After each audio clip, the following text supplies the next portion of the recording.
Is it on now? Oh, yeah, it is on. Are we ready? Are we ready? Okay. The time is now 6:05. It is June 30th, 2026. Welcome to the Kechi City Council Budget Workshop. Tonight we welcome Ty Lasher. Welcome. Mayor, I'm going to be walking around a little bit. I hope that's okay. We're going to talk through some learning things about the budget. We're going to get some input. I've already got some of your input through the surveys that you took and see some of those results. And then we're going to actually do some surveys tonight. We're going to keep track of those on the tablet here. Those priorities now. And so I appreciate having the opportunity to come for 18, almost 20 years. I was your neighbor in Bel Air, so very familiar with you guys. Always like hard garage sale. The ridiculous sale. Mm-hmm.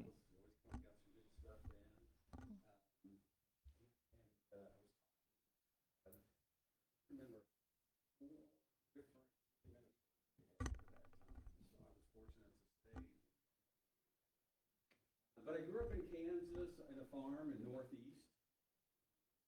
I actually have a BA in ag business. And so I also have a master's in public administration. And so after I graduated, I was a department director for Jefferson and Reno County. In Kansas, it's called the Knox. But and then was our Reno County. More than just enjoy local government, work directly with the county. And so I went back to Wichita State from back when you didn't do it all in drive to classes. And so I drove from Hutch twice a week and then not evenings to get my master's. And then as soon as I graduated, I was a teenie.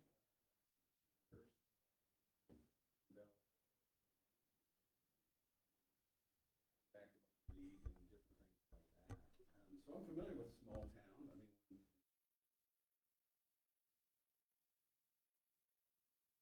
and then when I got to this today.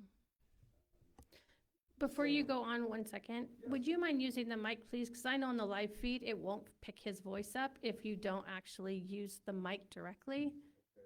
And then secondly, the other question I have is we can't see what's being displayed up there. Is that possible to send it to our screens, please? Yeah, all we can see is ourselves at the moment. That mic is picking you up. Okay, I just wanted to make sure because there's been some concerns about not being able to hear the speaker.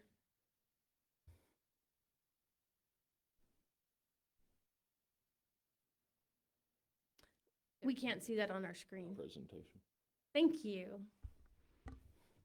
Okay, and we've got, you'll get copies of the presentation as well.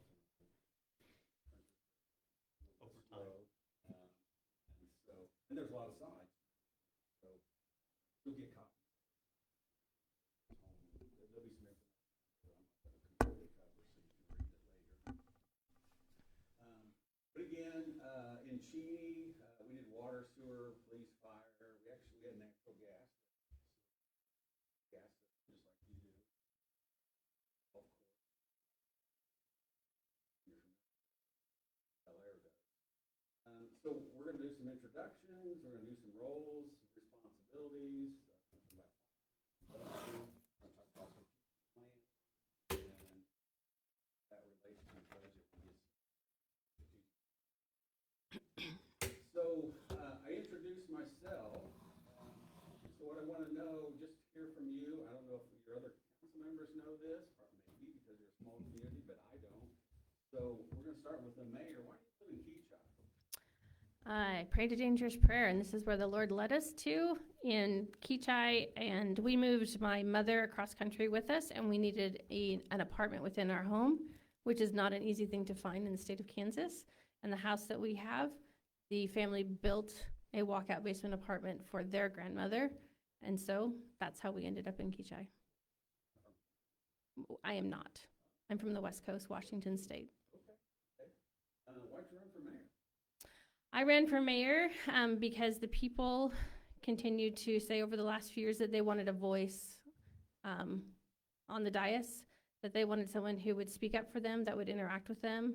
And I was willing to do that, and I just felt led by the Lord to take steps of obedience and run for mayor and see what would happen. And here I am. Matt, how do you live in Kechi? We moved here, I'm originally from Kansas City.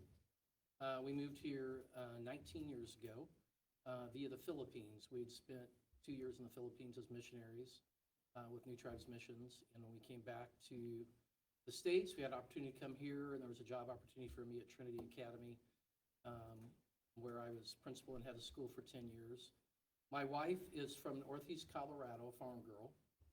So when we were looking for, by the way, when we flew in from Manila on a Monday and came to Wichita on a Tuesday, we were jet lagged. We looked at 49 houses, and K96 just threw me off because I'm east, west, north, south. And we landed up here in Kechi, and my question was, how far is it from Trinity? And my wife was thrilled that we were out in the country, in the country per se, which she loved. And so we've been here 19 years, finished raising our family here. Why did I run for council? I ran for council after my tenure at Trinity. Was asked to run, got a lot of just leadership background, leadership experience, thought I could add value, and so my goal was to add value and to add leadership and experience to the council. So I've been on council since 2009. We moved here in January 2008, and my wife was teaching at Central Christian Academy, and the kids were going there. And she was sometimes making 2 and 3 trips a day from Derby, where we were, so we definitely needed to find someplace closer. And I think Matt may have had some influence of we should look at Kechi. And we just fell in love with it. A great place to raise a family. And so we got the kids graduated, and I felt that this was a way. I was asked to run. They were looking for business leaders to be on council. And so I prayed about it, considered it, and ran. And this is my second term. I've been on 4.5 years now. And it's just a way to give back to the community. Hi. I live in Kechi because my parents built a house here 32 years ago. And it's the only place I've ever lived. So I decided that I would buy the house across the street from them a few years ago. So can't imagine living anywhere else. And I ran for council because I was volunteering a lot in the community and then kind of just got involved. Like we came to council meetings to share about the fair and stuff and just kind of got involved. And I'm a local business owner and, you know, just wanted to give my input on that, I guess. So, yeah. Paul's not here. Teresa? So, after I got married, my husband and I lived in Wichita. Oh, sorry. We had a small 2-bedroom home. We had 3 children, and as they grew, we needed to as well. I grew up just outside of Valley Center. My mom still lives in the house I grew up in, and this was close to her, an area that I was very familiar with. Found a great property and have lived here for, it will be 24 years on the 19th of this month, or next month, sorry. And I ran for council because I was requested to by a lot of people who thought that I could use my knowledge, my community service and customer service orientation to help better the community. Great. It's good. I like getting to know who I'm talking with and I also listen to hear being in local government. There are times when people want to get involved because they really necessarily causing those problems for that one. Can't get their issue taken care of because code.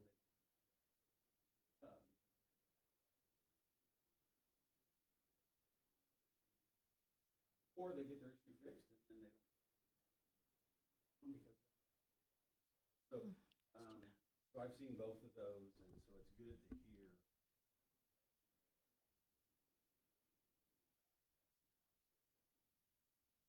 So we're going to cover some fundamentals of local government. These are things that I've learned over the years. You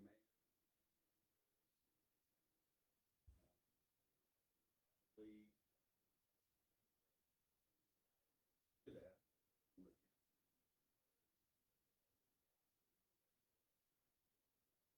So I pride myself in people. So good governance. We hear good governance. We hear that term. But what is good governance? It really means running a government in a way that serves the people's interests through fair, transparent process. There's different parts to that. There's a participatory. All of those are of good governance.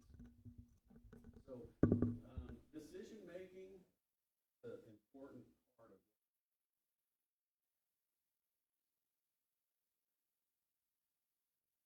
So some common steps in decision making are logical comparison. So you're comparing items, policies, etc. So let's say Public Works wants to buy a backhoe. Works director gets bids, and you have you always want to make sure that comparing apples.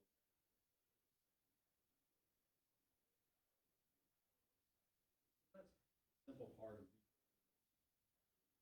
but it's important to compare. Then you obviously you want to look at the economical evaluation is what are the costs to get bids on that. Are those is one better value? Necessarily the low bid may not be the best. I always talked about what's the best value. So in other words, sometimes graders are going to be different, even though you're going to be maybe 200 horsepower, one's 210 horsepower, and one 50 horsepower. But they're all similar. That's what they all compare to. We have to look at it better, be the horsepower, larger is more expensive, but it's the better value. And so that's important to look at. You're always going to look at the cost. You've got political considerations. That's one thing I always is that there's always a political side and organizational side. So, for example, how does it affect your community? There is that. Does it really affect your political? We don't never want to admit that, but it certainly could. And so that's always things you want to think about. Those are more on the policy side. For example, you're looking at an ordinance on chickens. And I've never dealt with chickens, most have. And it's always a hot issue, it seems like. But you want to be aware of, how this is. If you vote a certain way, or you lose in favor. Over that. Those are things you always want to. And then, of course, the emotional factor. And what I mean by that, we go back to so not all he buys is John Deere. That's the only thing he runs, John Deere. But your Caterpillar came in,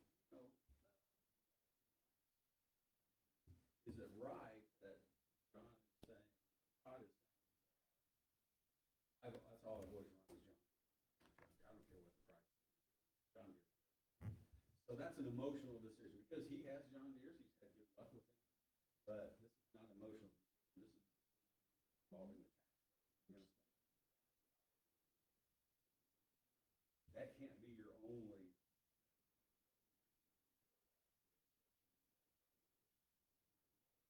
That may be the last thing you say.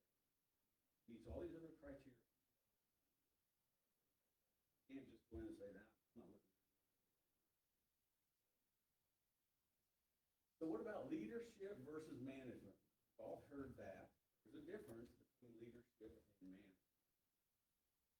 So you look at these two circles, you see that a leader is people-focused. So, for example, the leader inspires and motivates, empowers the team, coaches and develops, encourages innovation, builds team culture. And then also in that, this sets clear where it overlaps with management, sets clear goals, solves problems, team adapts, solves conflicts. Manager has a role in it. Organizes and plans, ensures the tasks are completed, controls the budget, enforces policy, implements strategy. So in your organization here, where do you think council lies? Council leader or manager? Leadership. I like what John Maxwell says, leadership is influence.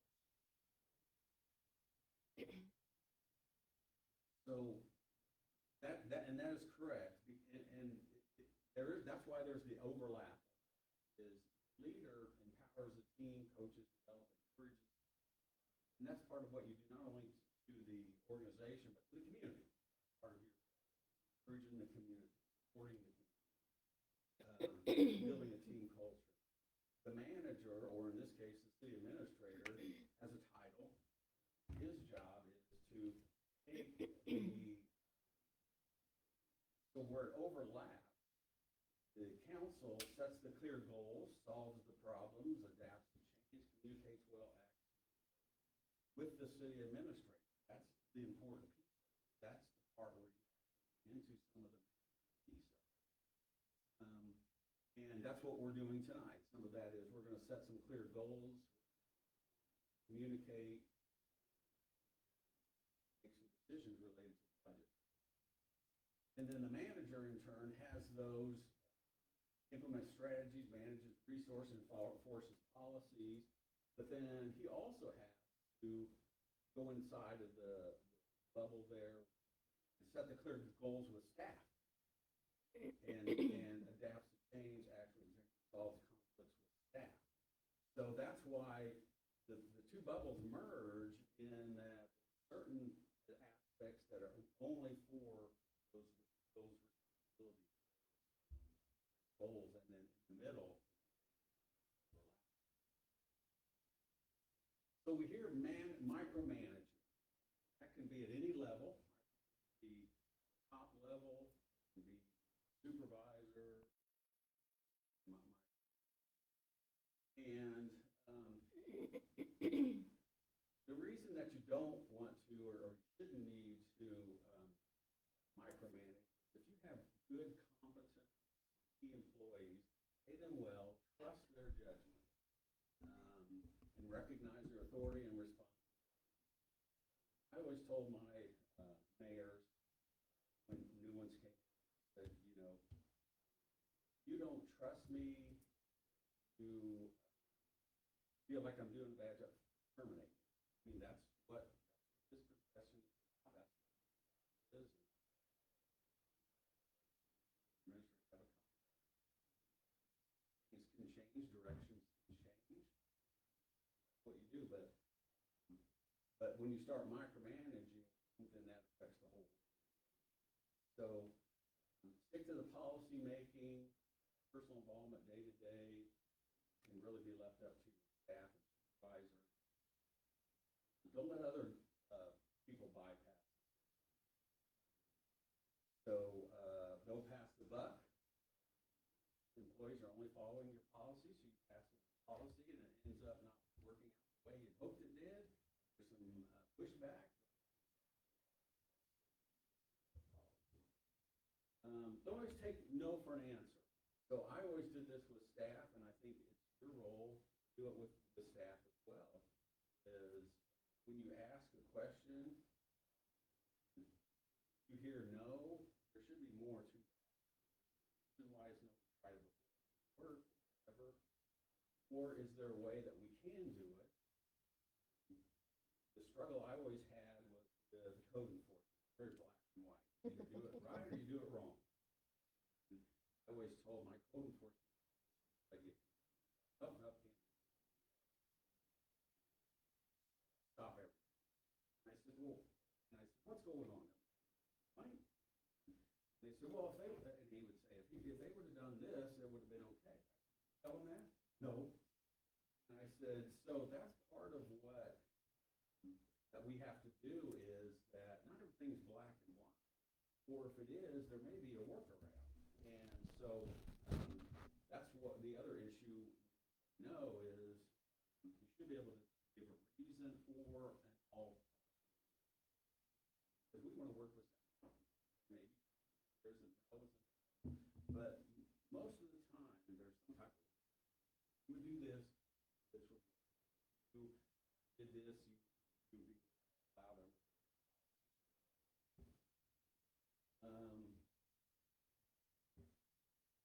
So the warning signs of a micromanagement organization is your team has to wait for decisions, ask for updates, struggle to delegate, do other work. So the steps to break free from micromanaging is focus on the outcomes, give constructive feedback. That's always important. Feedback's important, but if you can do it in a constructive way, allow flexibility, trust your team. That's important. Let people work in their way. So someone may have a way of doing something, and if you tell them to do it this way, communicate the way we should, and use it one way and instructing a different way. So, but the consequences of micromanaging is your trust breaks down, morale decreases, productivity drops, team growth stalls, creativity dies. So that's micromanagement can be a very problem with it. So what ends up happening is you end up with what you'll see in a toxic workplace is gossip, bullying, randomization,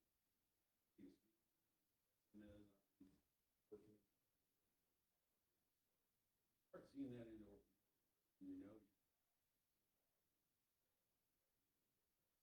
how do you fix it? You enhance communication, give employees flexibility.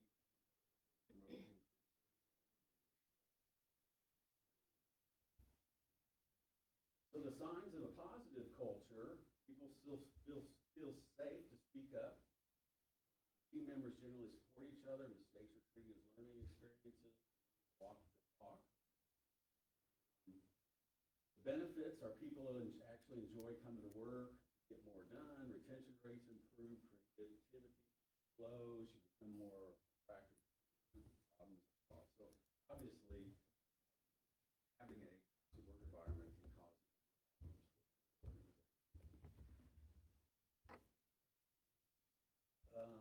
so how do you build a positive work culture? Lead with integrity. So that starts with you all. Moves down to the local government. One thing, the staff. One thing that I thought was interesting is we, like you, Facebook Live our council meetings, and we could go and see who was watching. Never watched. Majority of them were staff members, correct? And so that's who actually see them. But they're watching the council meetings and see how you treat each other, how you treat here, and to adopt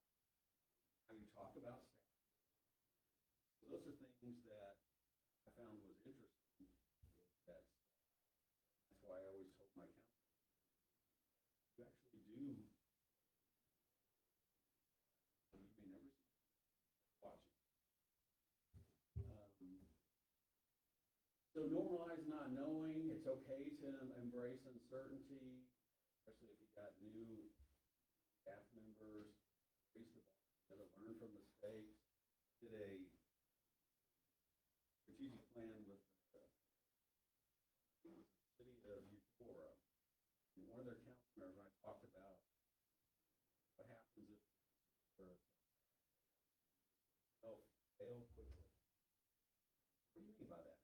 Well, mean is okay to try things.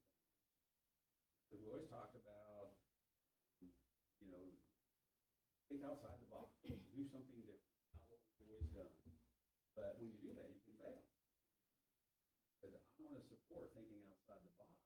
Understand that they may fail, but let's do it early on, not try to keep on something. If it's not working, point you got to say, no, we're moving on. Do it early. Don't try to drag something months, years. Everybody.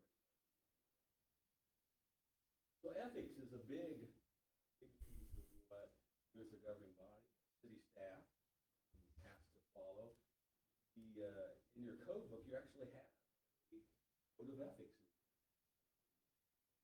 I'm not going to read it all to you, but it talks about fair and equal treatment, use of public property, obligations to citizens, conflicts of interest are in there, disclosure of confidential information, gifts. So those are all in your code book. I encourage you to read those. Code book also talks about meetings of the council. So your regular meetings are held the second and fourth Thursday. Yeah. That's the state requirement. City must meet at least once a month. More. Is it actually?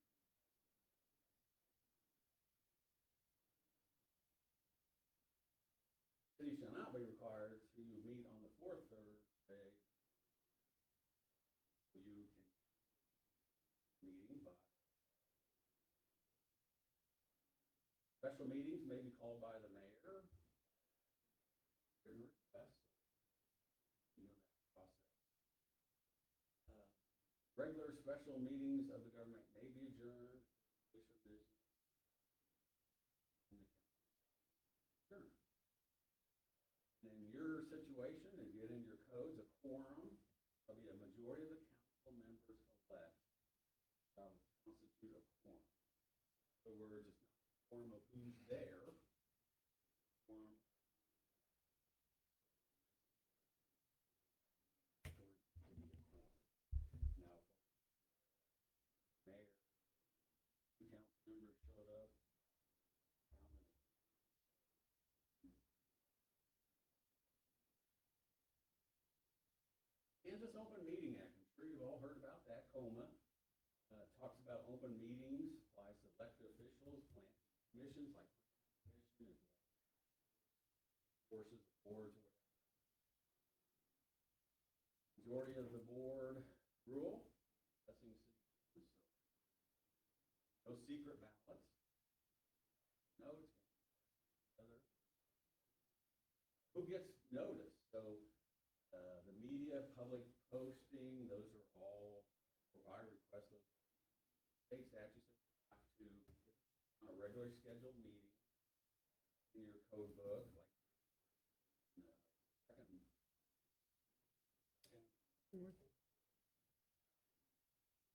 You don't have to do anything special, everybody knows that.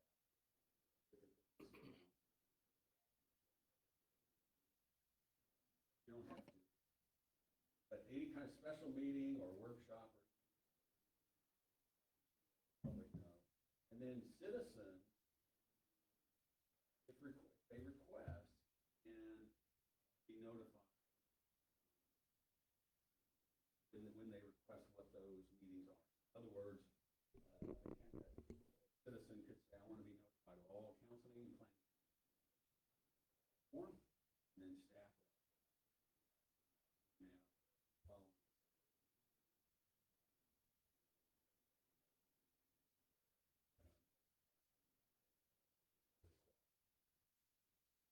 Recording devices are allowed at a council meeting, so cell phones, all cell phones. Order now.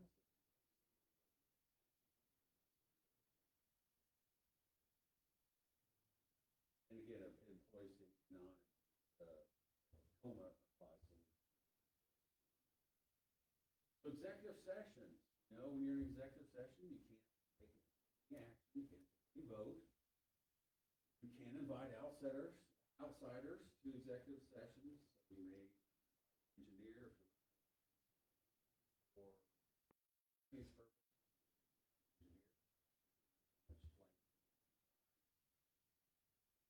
Again, substantive disclosure, that would be if you're buying land, you don't want to open meeting, just go for it. That's not session. Records are not usually made. I remember it's been probably go talk about records. Attorney General at that time said that you could, but who maintains those records. But you don't have to.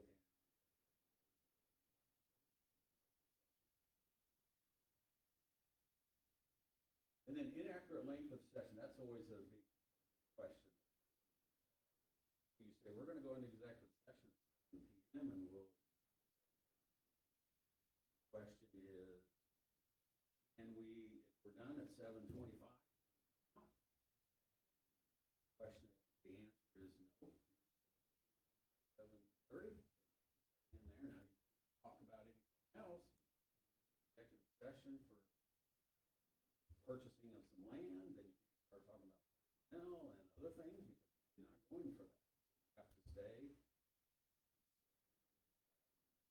If it's going to be over, usually if it's over 2 or 3 minutes, it's 2, 5 minutes, you need to come out. That more time than how much. And the same thing with why you can't come out early is because I'm start get a drink, get a half an hour, and they come back 3 minutes later, and you already made a decision and left. Why that's important. And there are 38 exemption. So the Kansas Open Record Act, to that core, that's public records are open to the citizen. There are 38 different categories. I just listed the first. The other issue that we run into with Open Record Act, and that's why there's always a lot of discussion about emails and text, is do you have phone, have email, or personal email? Really, the consensus, I think, has always been city email. Because what can happen, the same thing with text, you have to be careful about if you're going to use your personal phone to text. And it's with staff as well, not just everybody. But if some type of case would come up, and you would ask all of your emails to an administrator. Then they come back and say, you know what, I want to see all your emails. If you're using your personal email, emails you sent, again, you may say, well, that's going to take me 5 hours and print it off. Oh, one of the pay for that. That's the concern. And the same thing with text.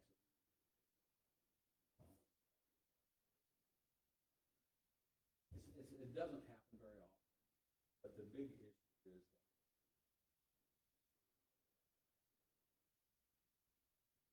so I talked about your codes. Here's your list. You've got on your website, you can go and look at all your city codes. They're right there. So now we're going to talk about finance. We start talking about the budget. So you hear accounting, you hear finance, you hear accountants, you hear financial people, and there is a difference. Accounting focuses day to day on the flow of money, first transactions, financial. Finance, the focus on how money is made, and budgeting and borrowing and investing and things like that. So when you talk about, well, let's have an accountant look at, let's have an accountant help us. For example, the budget. Let's have an accountant help us. So they're gonna look at the numbers. And the numbers all make sense, where the numbers coming from. You're looking for financial person, a city administrator, financial advisor, they're gonna look at, how the money's being managed. If you borrow anything, have some, you have a lot of reserves, forecast. We do this year. So they're gonna look more at picture. So part of your responsibilities of municipal financing is the annual operating budget that's going on now. The tax rates, you set the tax. Got fees, licenses, those are all part of what you set. Fines, they set local fines. State sets most of those fines. Special assessments, so if you have a new subdivision going on, you can special assess it. Going in, you look over investments, so if you have reserves, how are the reserves? You need to invest those. And then borrowing, you have the ability to borrow. You can do temp notes, you can go bonds, pieces.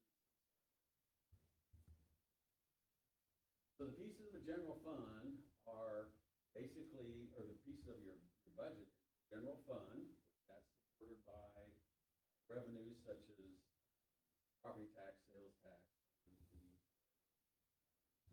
usually it's broke down to revenues, expenditures, taxes.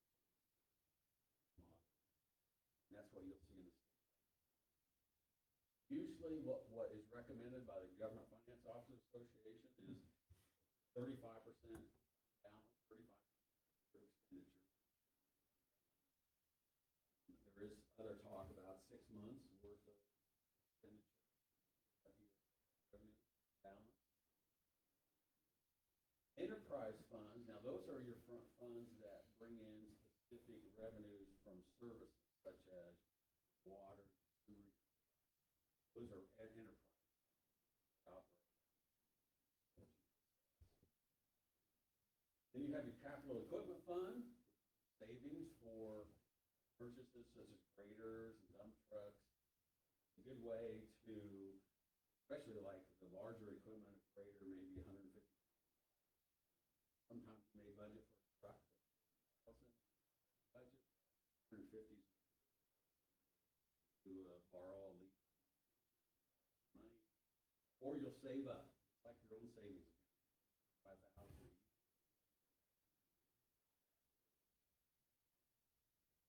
And then you have the capital improvement fund, which is the same thing, but it's for like if you want to build a new city hall, new savings fund. So there's two timelines that you have to be conscientious about. So one is, depending on what you're going to do with the revenue neutral rate, basically where you don't. That's more than what.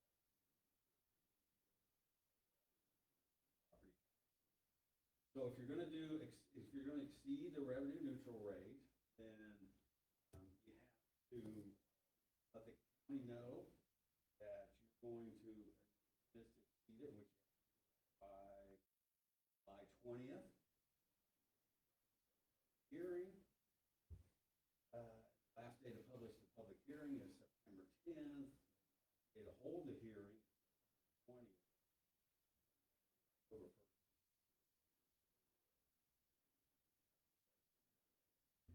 If you're just doing the budget, you're not going to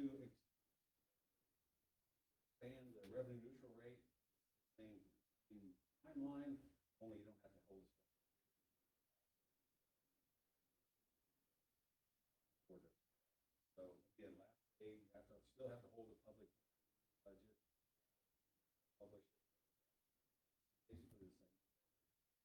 if you're exceeding the revenue neutral rate and passing your budget, you'll have two separate hearings.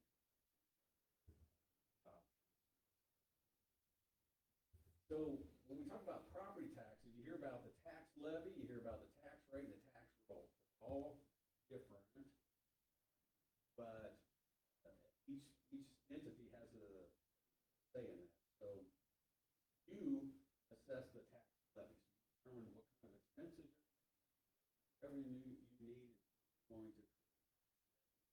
You're going to give that to the county clerk. The clerk will then create the tax roll and in the mills, and then the county treasurer creates rolls, so sends out bills. How the county is involved, you actually set the tax levy. So assessed evaluation, we've heard a lot about that. Why budgets have increased. Assessed value's been going up for housing. But it has to be at fair market value. Fair market value is what well informed and seller would pay. The property owners have rights of appeal. The only reason that that's important, citizens come in and taxes up.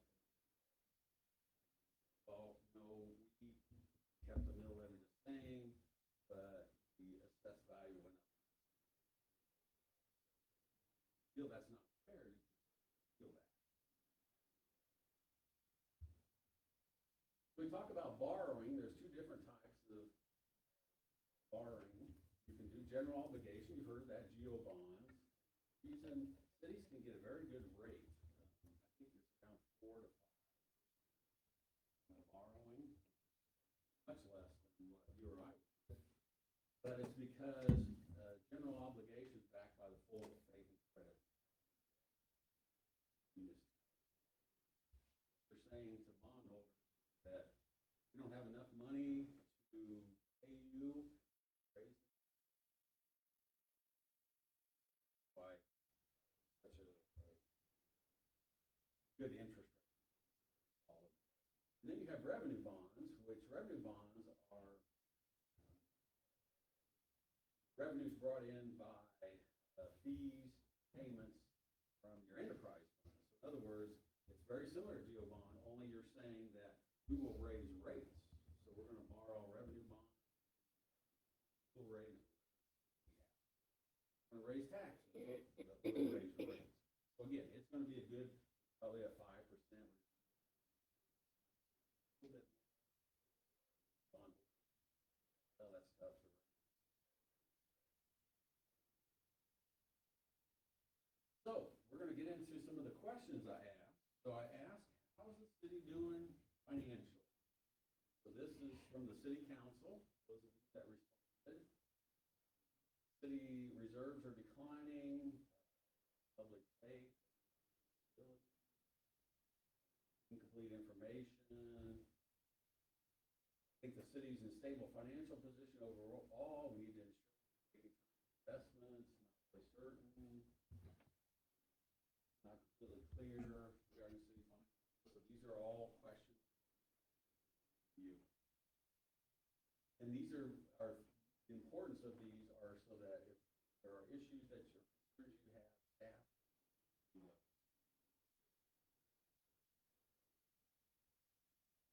Then I asked the staff, I said, well, how do you think the city is financial?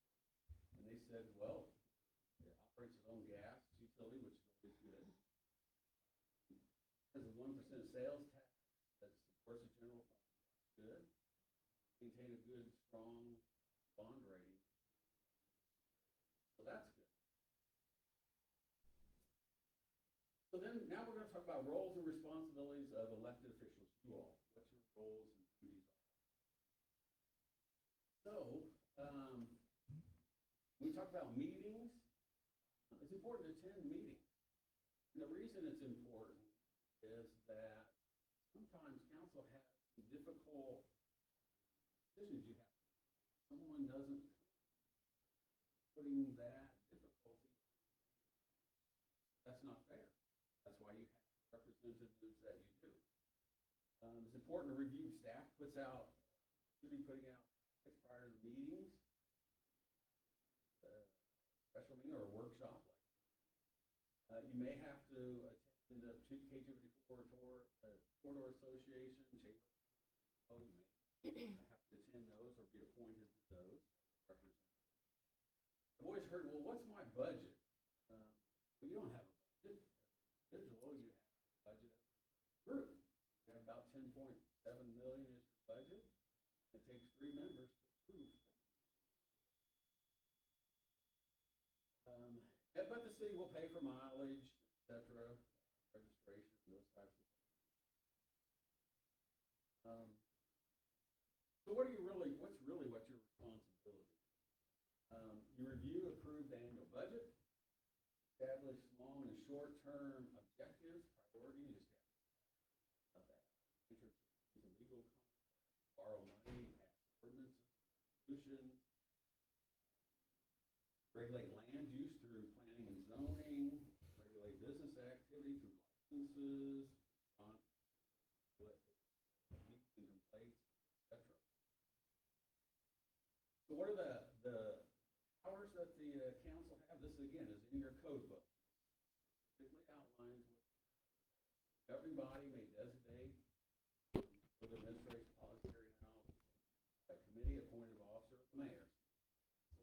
So this is going to carry out different policies and such. You have a vacancy, the council resigns, talks about how that's taken care of. Compensation, get compensated, it's fixed by resolution. So, we get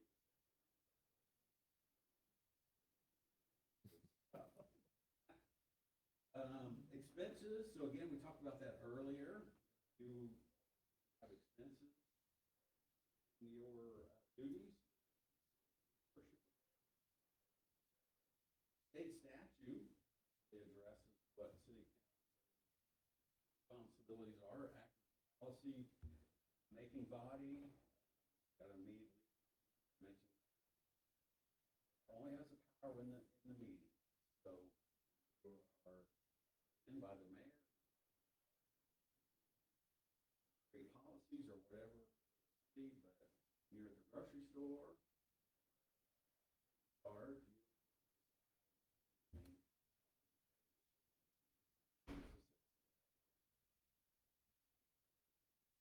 you're the community liaison, so you want to be involved with other leaders, want to contribute to strong communication.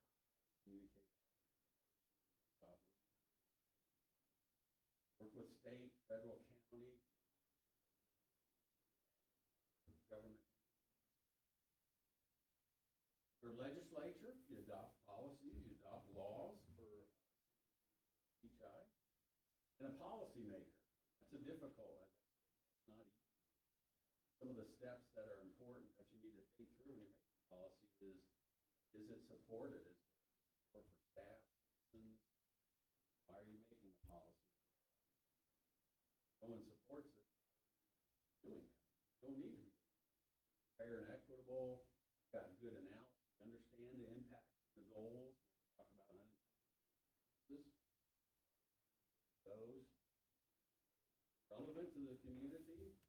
So in other words, try to pass a bed tax. We don't have any hotels. Maybe it is. It's not. Can it be implemented? Good chance of working again. The bed tax work in hotels. And then other results. So we're going to talk about the rules of the mayor. State statute says the mayor is the chief administrative officer, sign all ordinances or resolutions. The mayor can veto. However, council can override a veto with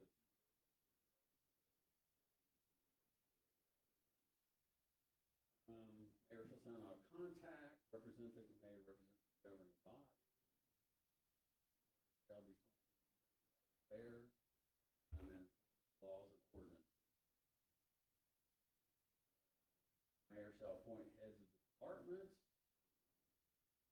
approval of council, department heads make regular reports to the mayor and the council.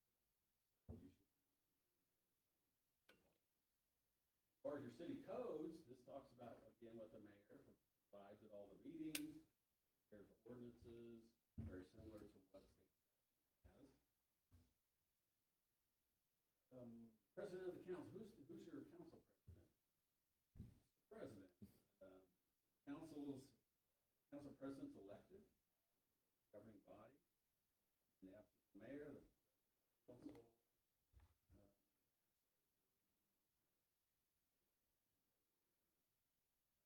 Privileges and all that, but no veto. President can vote.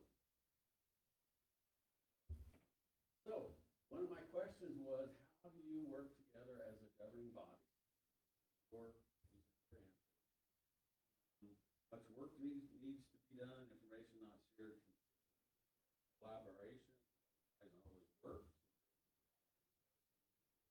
Vision, sometimes that happens. I'm willing to listen, talk about it, minute, emotion. So it sounds like, vision, there's some issues, council member. Thing that jumped out was that, let's talk about it.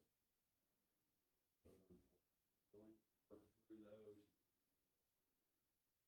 I think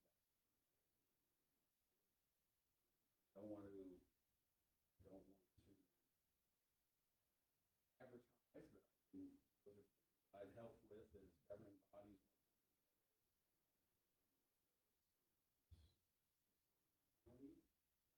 They want me to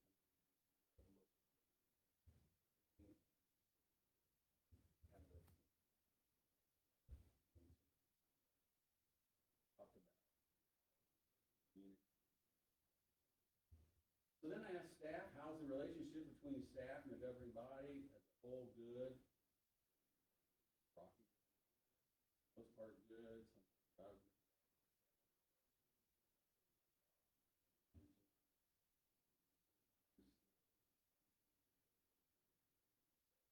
again, we talked about that's why I covered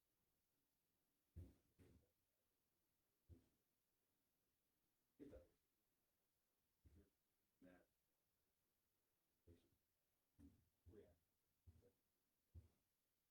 So then I asked the council, what keeps you up at night? Ensuring the city maintains positive professional public image, different leadership approach, challenges, room.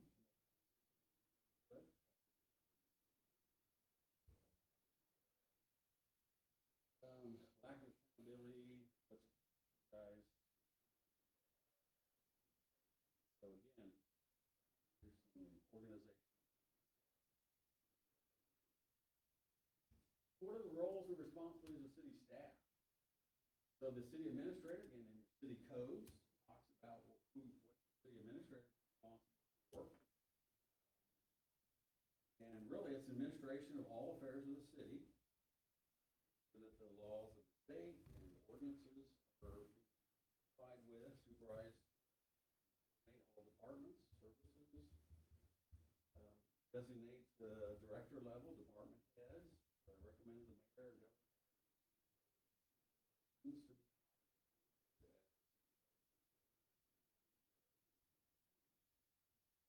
a direct and immediate supervisor for all department heads. Mayors typically have jobs all day. Again, this is from your codes. Examines the affairs of the departments versus get the annual budget. For officers and employees. You can read all those.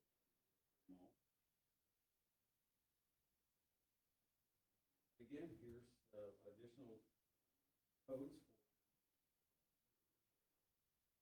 for we talked about.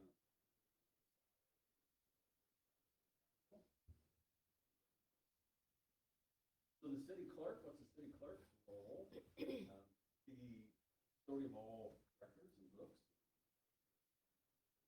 maintain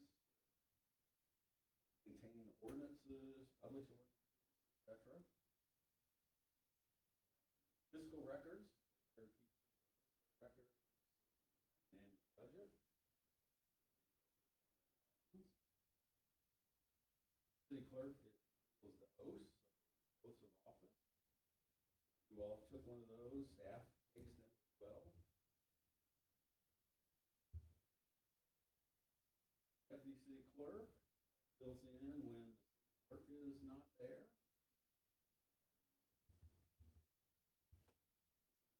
Deputy city clerk's also the treasurer. Here's, again, the city codes outline what the treasurer's responsibility. You have a police department. Again, in your city codes, it talks about police, law enforcement officers are appointed the laws of the city.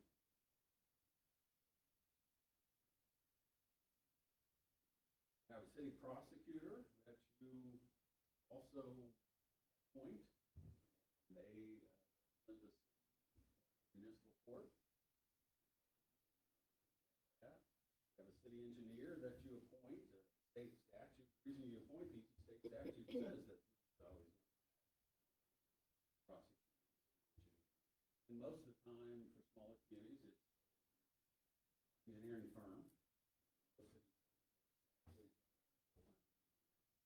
You have a city attorney that you appoint, and again, those are all the code, all the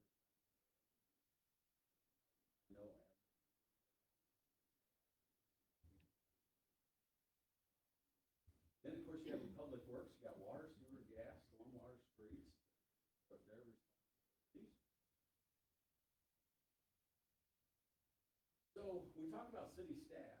I mentioned earlier the importance of educated, and so you have two department heads that have clerks. You have one with an A and X. You have another one with some.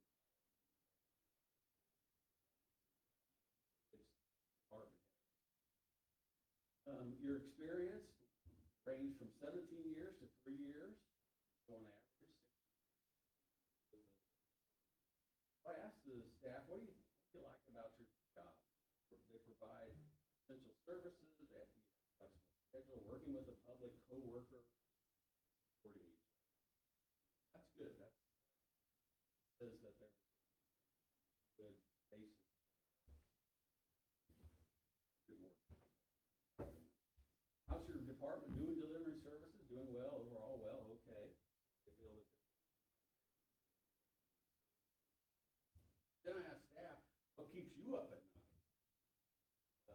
Obviously, your public works director said if everything is taken care of, required during the day, facility, and call an emergency call, then that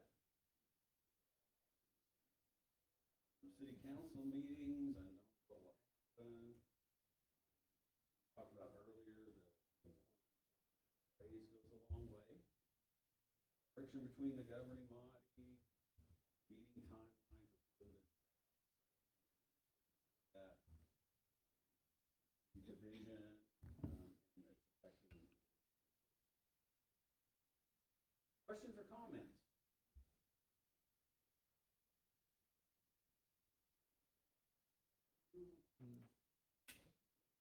For 7? Okay. Let's take a little break, maybe a 5-minute break, and we're going to get into some budgeting, surveys, like that. Set up. Jump over there.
Proceed without a quorum?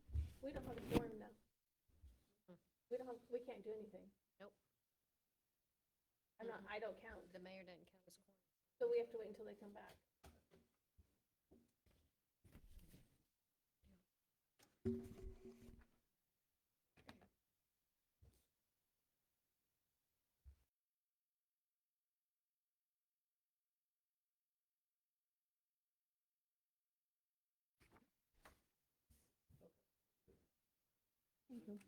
Probably, this is when you missed the Washington weather, isn't it? Oh, I Just miss kinda- Washington weather every day. Yeah. It's outside weather all the time, even if it's raining.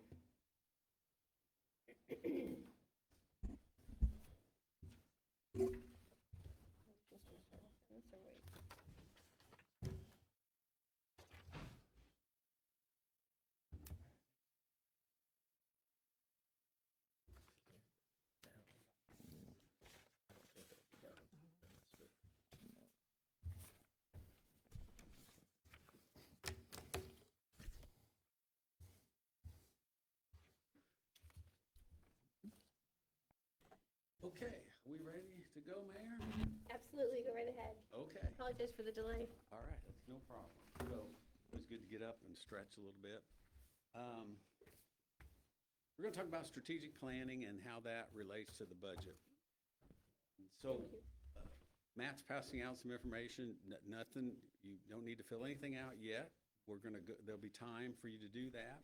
And then we'll gather that, staff's gonna work on putting that stuff together so you can actually see tonight what happened.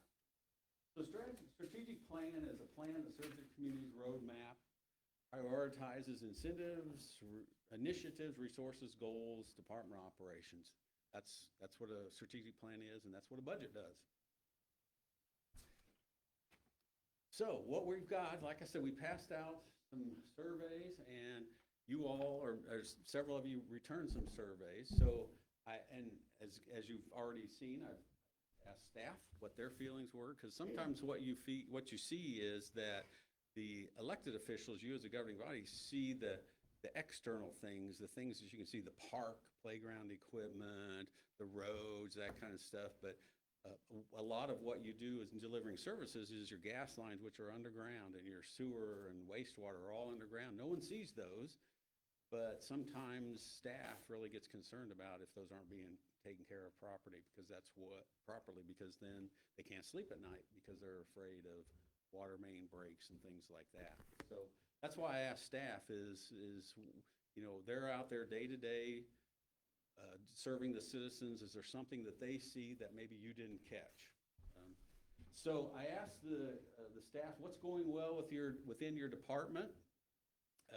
The employees get along well. Your employees are picking up what they need to be doing, willing to do what's needed. Coworkers support each other. They're doing a good job with less. Everybody seems to be needing to cut or looking at cutting. What do you like about your job? Provide essential services for residents. Flexible schedule, working with the public, coworkers. So, and I apologize, this is a little bit small to read, but I think you're still going to get copies of this at the end of the meeting, so you can take these home and read these. But then I asked, what challenges does the organization face? Again, this was staff that I asked. With the projected added growth, there's going to be a lot of tough decisions that need to be made. Where in the budget do these potential upgrades come from? Finding people who want to work for city government. Always talk about staff and council or working a fishbowl. You're never off. You're always, no matter where you're at, you're always going to get questioned about city stuff.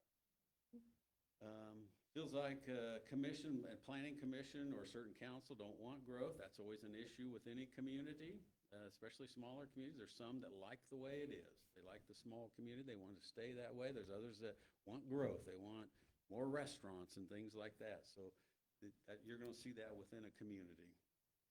Not pleasing the public, so they're concerned that they don't please the public. Mayor comments on Facebook.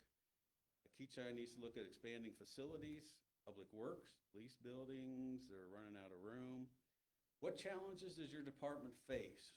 Future growth of the city, finding qualified individuals, again, who wants to work for cities, training new and existing employees, new codes and regulations, federal, state are always making changes to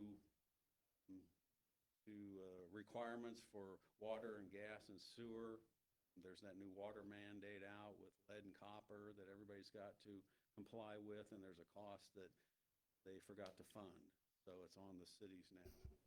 No coverage when gone, so that happens when you minimize your staff. If someone leaves, you have no one to cover for when they're gone. Politics. Kechi needs to expand utilities. So then I asked the council, how do you think the city's doing delivering services? Public Works does a great job. Customer service within City Hall is diminished since offices have moved, effectively delivering essential services, doing fairly well. Customer service should be the number one priority. What does the city do well? These were the questions that I asked you, and here are your answers. Public Works does well, keep the roads maintained, public grounds.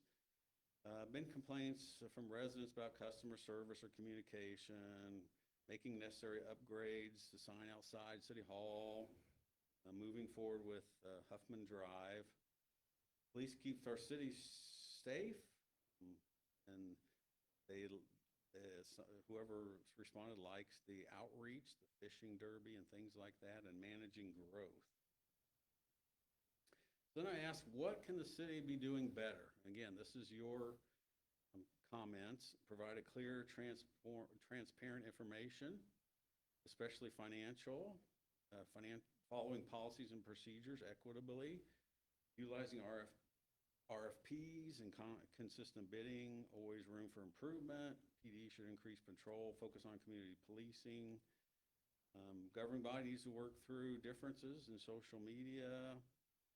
Most everything is working well, thanks to administrative department heads. Again, these were your comments, not mine. I'm just relaying. I also asked, if you remember, is quality of life important? Overwhelming, everybody I think said yes. And how should the city be involved? Decision-making, key decision-making, support and enhance quality of life, maintaining essential services like parks and infrastructure. And what is quality of life? Because we hear a lot about quality of life, but what does it mean? Quality of life means the degree to which an individual is healthy, comfortable, and able to participate or enjoy life. So I asked, what are the major issues facing the city in the next 2 years? I always like to do my strategic planning over 2 years. And the reason I've seen them 5 and 10 years, and I saw numerous 5 and 10-year ones just sitting on my shelf. Never looked at it, because council member, you have an election every 2 years. And oftentimes you have at least one new council member. Rarely do you not have any change, but you have some type of change. And then all of a sudden, the vision that you had in that 10-year strategic plan's gone because you have 2 new council members. Things change. So that's where I said, what's in the next 2 years, in other words, what's your, until the next election, what do you see? And this is, I also asked staff, what do you see the major issues facing? So this is a combination of you and staff. Planning for utility infrastructure, being proactive in planning, K254 corridor development, completing the current phase of the park plan, the play equipment upgrades, managing growth, both residential and commercial, infrastructure capacity. With growth, you need to make sure that your infrastructure can handle that increased growth and needs. Financial planning and investment, finding the right balance between fiscal responsibility and investment. Governance and maintaining alignment, consistency, and leadership.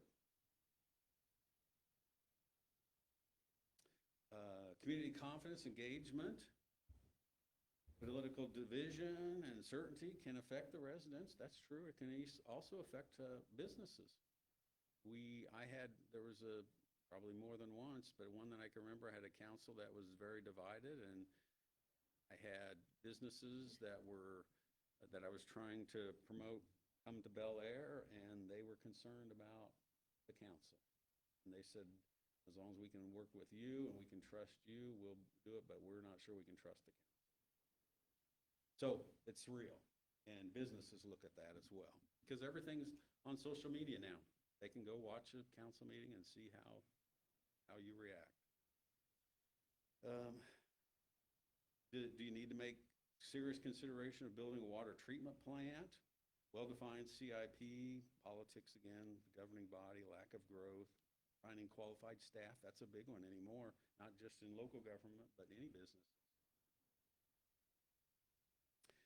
So then I ask again, this is combined, what should the council priorities be for the next 2 years?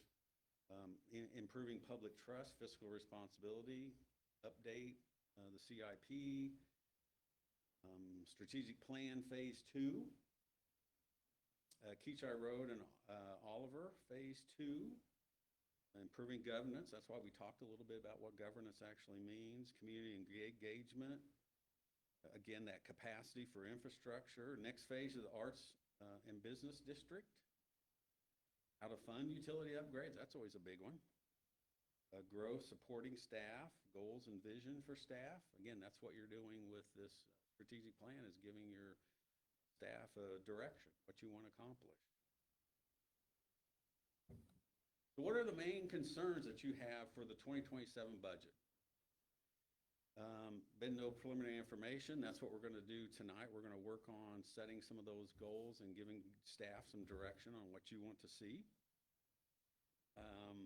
You'd like to see a budget worksheet with details on line items, comparisons to the last 3 years. The state budget form does a little bit of that, but it doesn't get down to the line items. As development increases, as you grow, can the budget expand those, or can the government's, the budget support those expanded services? Water sewer master plan, broken into stages. CI discussion, we're going to discuss that. CIP discussion, we're going to do that tonight. Lack of public trust. You're seeing some similarities here in some of these comments that I'm getting. No budget retreat for 2027. That's what we're doing tonight. Okay, so we're going to take a survey. So on your desk is a budget priority. You look at the top left, it's going to say budget priorities for 2027.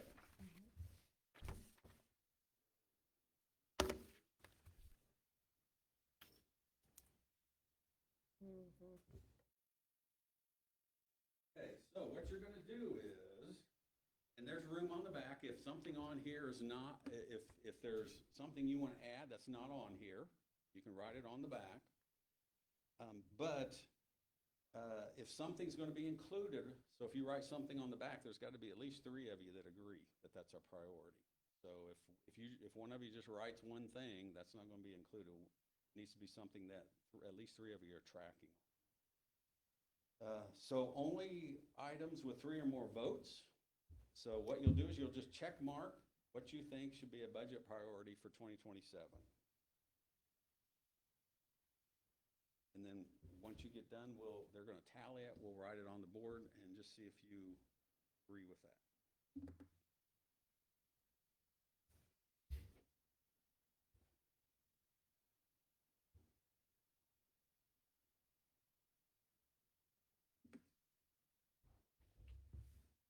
And the things that are on there are items that I received from your comments and staff comments.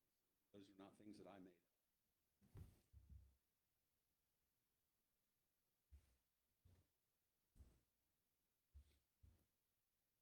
So, no changes to police department funding or list percent up or down? Yeah, so if you think that no changes, check mark that, but if you think it needs to be increased or decreased, then you note that says needs to be increased by 10% or decreased by 10% or. Okay.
thing with the mill, that's the last one.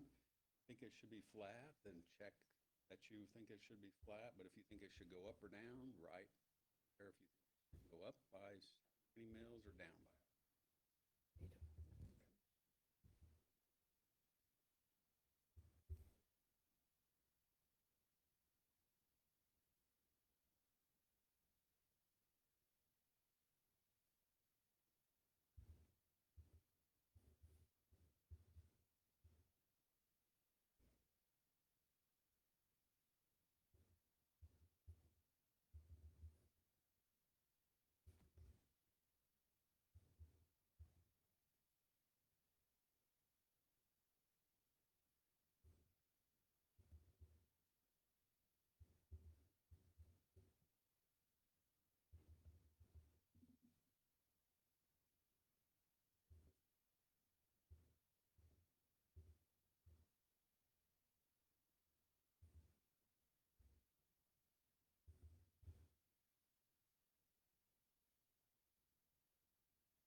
And this is just a workshop, so you're not going to be held responsible for any of your answers.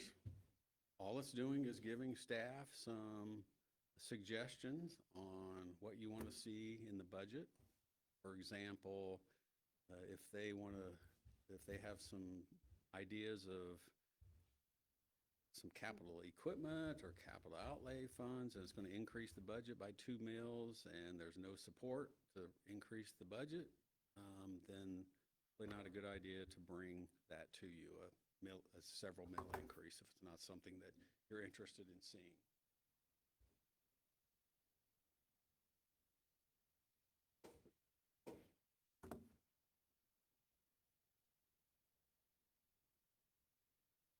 If you're done, Krista, pick those up.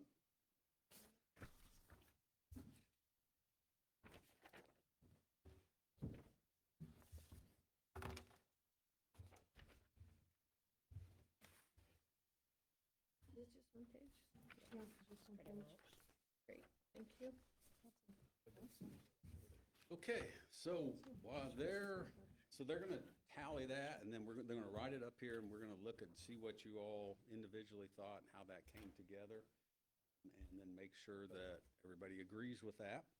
So in the meantime, we're gonna have a little fun. I'm gonna do some slideshows.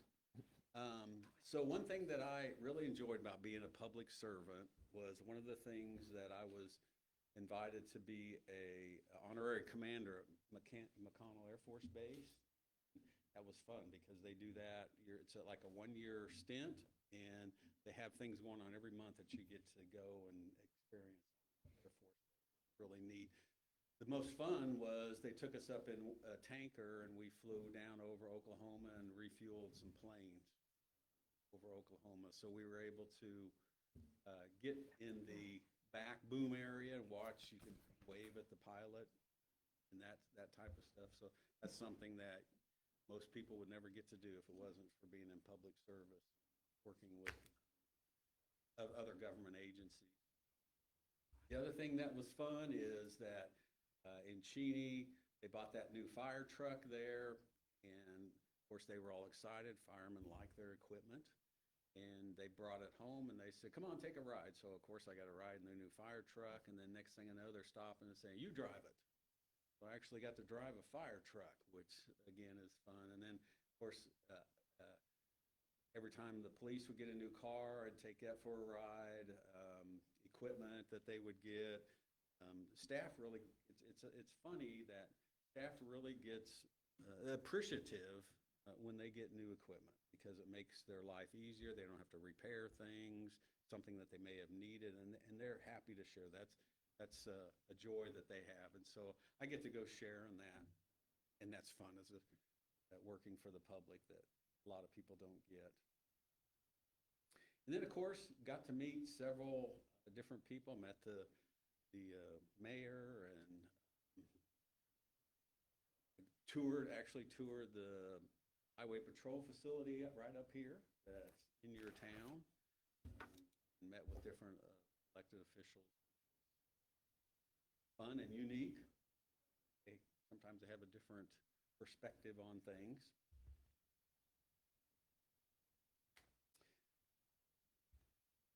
We'll go through the results.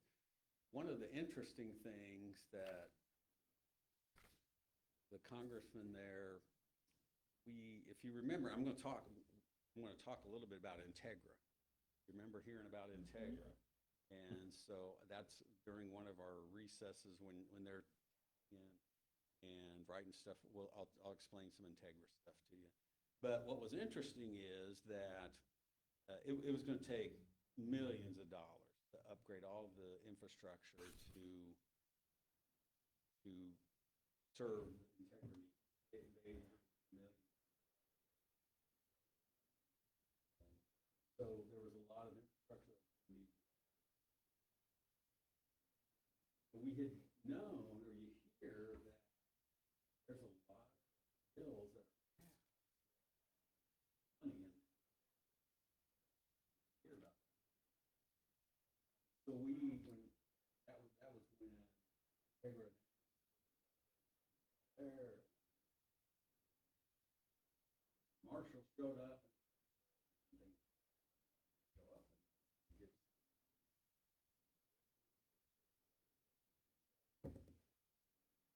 He had said, you know, this public earmark. Millions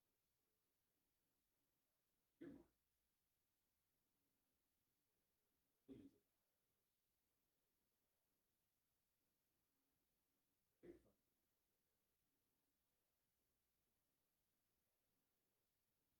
We were both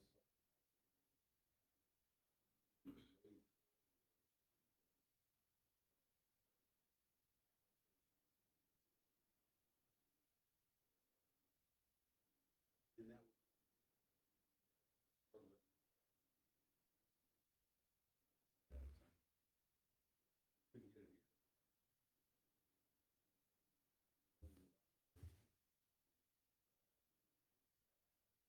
And, you know, we were competing against places like Detroit. Yeah.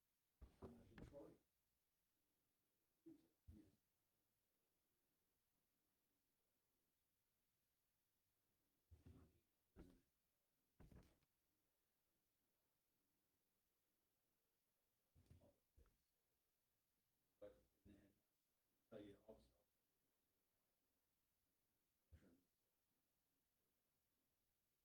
reason they didn't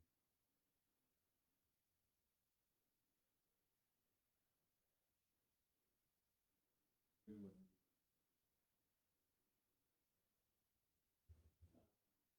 So they did everything. I was working with them pretty close. They did everything they had to do. To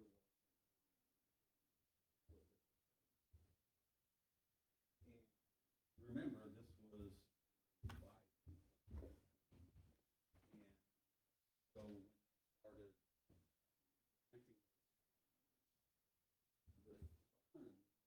funds or those grants started going, right? And did not look the same.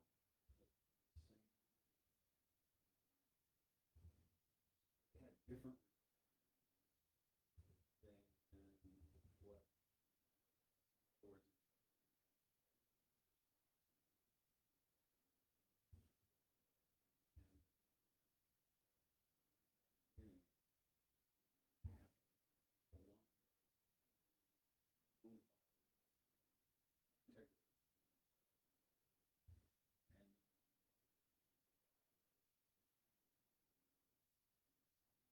And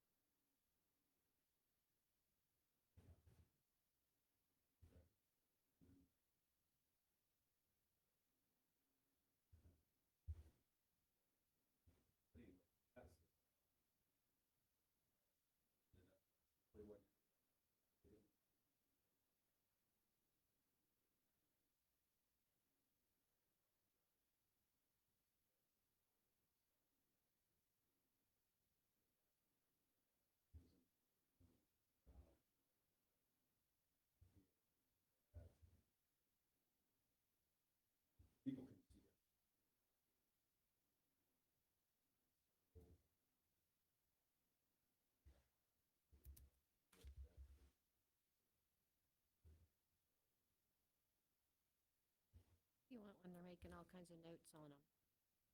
No, I just want Okay. three.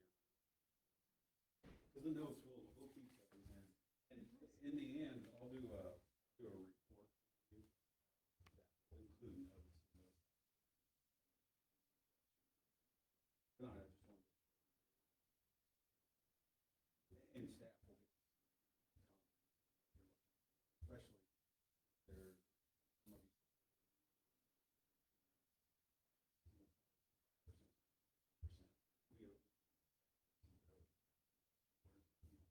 Bigger piece is gonna be that big, that needs to be pretty set.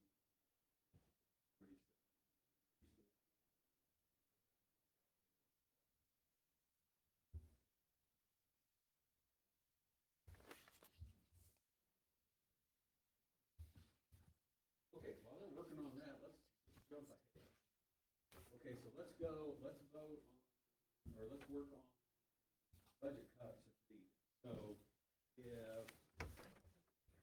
if we see on what the results are that there should be a budget decrease, figure out where it's gonna come from, the cut. So what I did was I made a list of where you and staff thought that the cuts could be taken. So again, I'm gonna look for the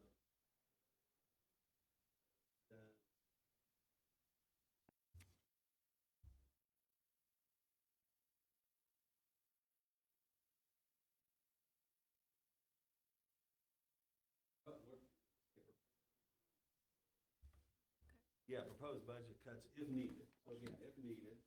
Mark, if you think that,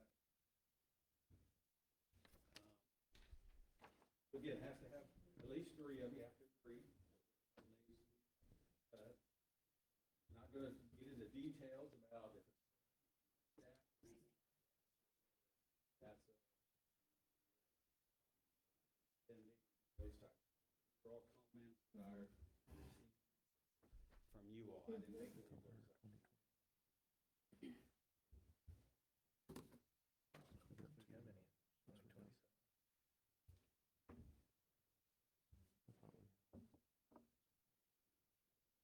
Okay, everybody got their check mark? Okay. You.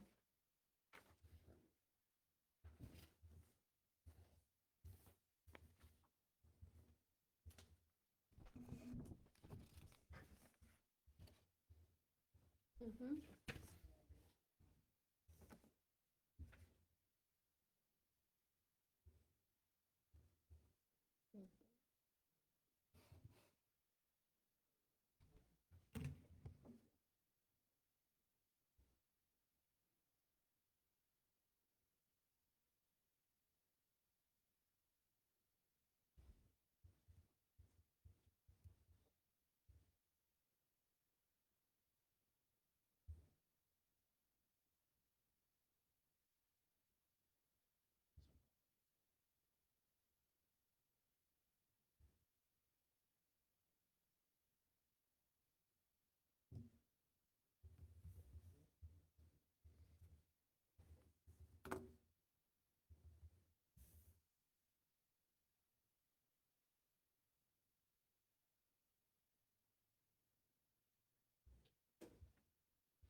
Okay.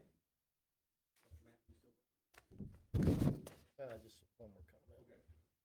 Okay. I'm done. All right, so got it written down on the sheet over here. So again, you had to have three or more on the list. So for budget priorities for 2020. Update the CIP.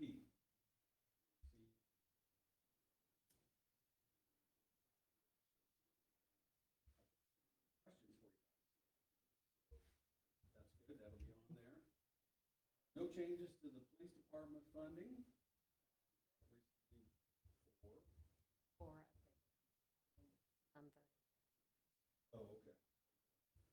So we'll have to decrease, have to look at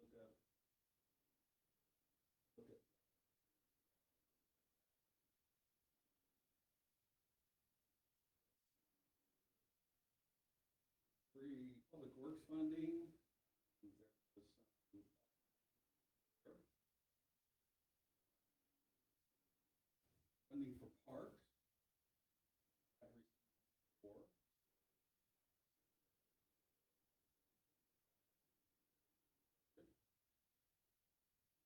Include funding for street improvements. That received 4. Include funding for sewer improvements.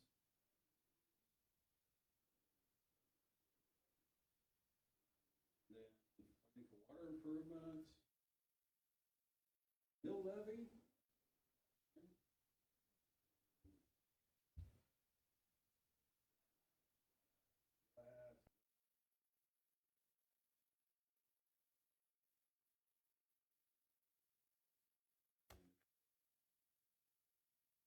So anyway, that helps staff with what, stuff. So when they're putting the budget together, we incorporate it. Anybody disagree with this, Liz? Well, I guess I feel like, and I'm the one who asked for the budget to be presented on a line item basis. To me, that's different than what are we considering putting in the budget. That is more about how are we being transparent about presenting the budget. So that I do feel like that is different than are we going up or down on a budget item. Correct. And also when we are looking at planning, are we looking at what we have had staff-wise and benefits and payments or payroll? Are we looking comparatively? I feel like those two items were not necessarily in the same genre as what the others are, but that's that's going towards the transparency and understanding why we are moving and what is the historic 3 years, especially when you're asking about lowering staff. Where have we been in the past with staff? So do we have the information that we need to make those? And I do feel like at this point,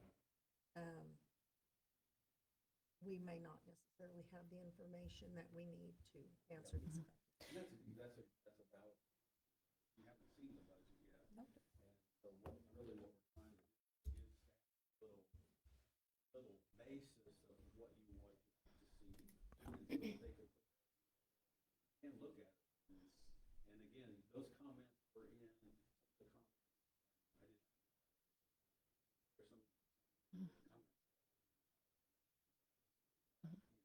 Looking at past 3 years. So it's like,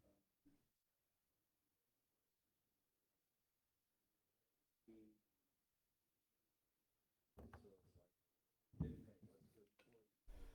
what's the employee pay? How much is it going? Those types. So,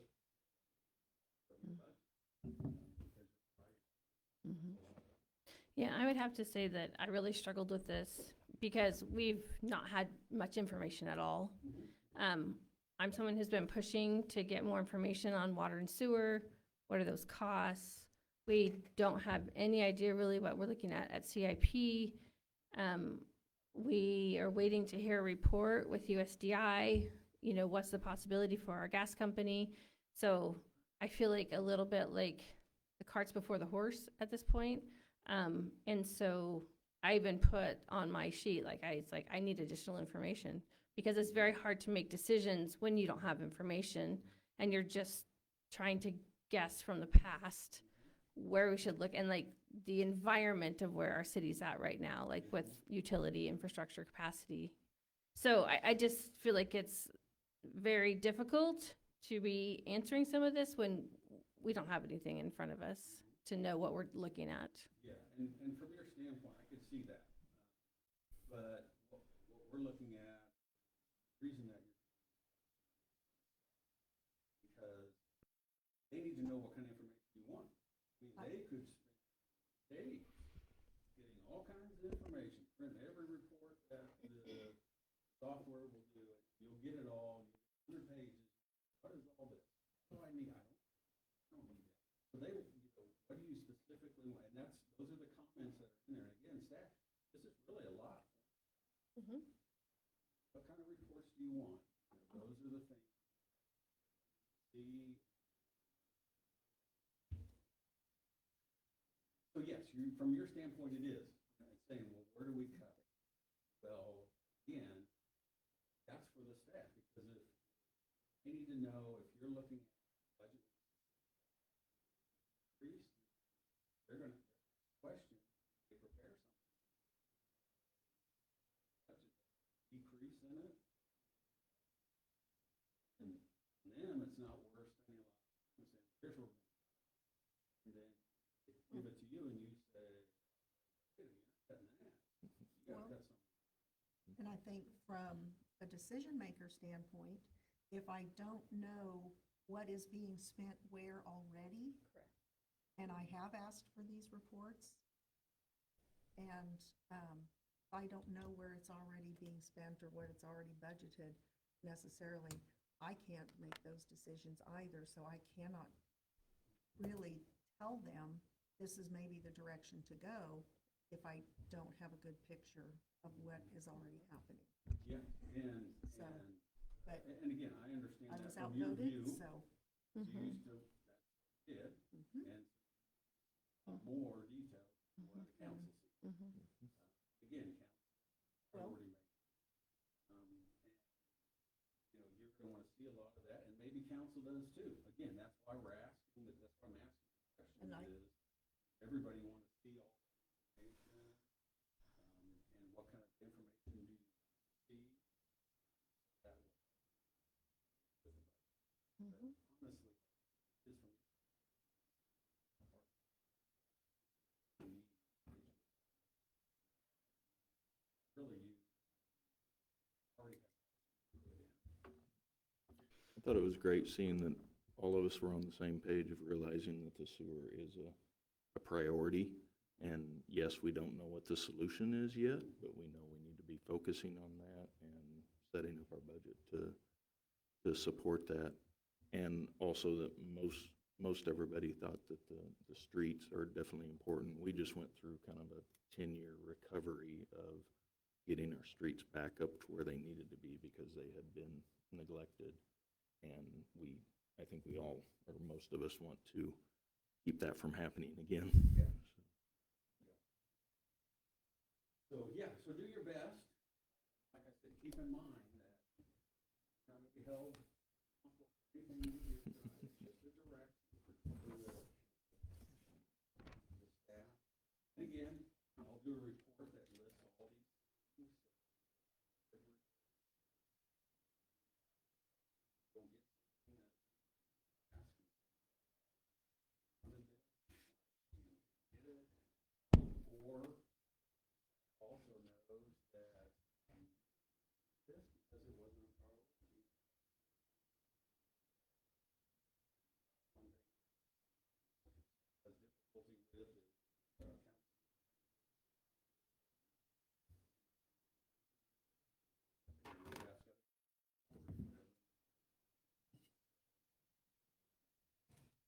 So anyway, okay, so we got proposed. This was, again, I know that, if you have to cut, where would you be willing to cut? CIP was no new police cars in 27, those are always a police car. I have a question about that. With the rec, were we not replacing anything till 20?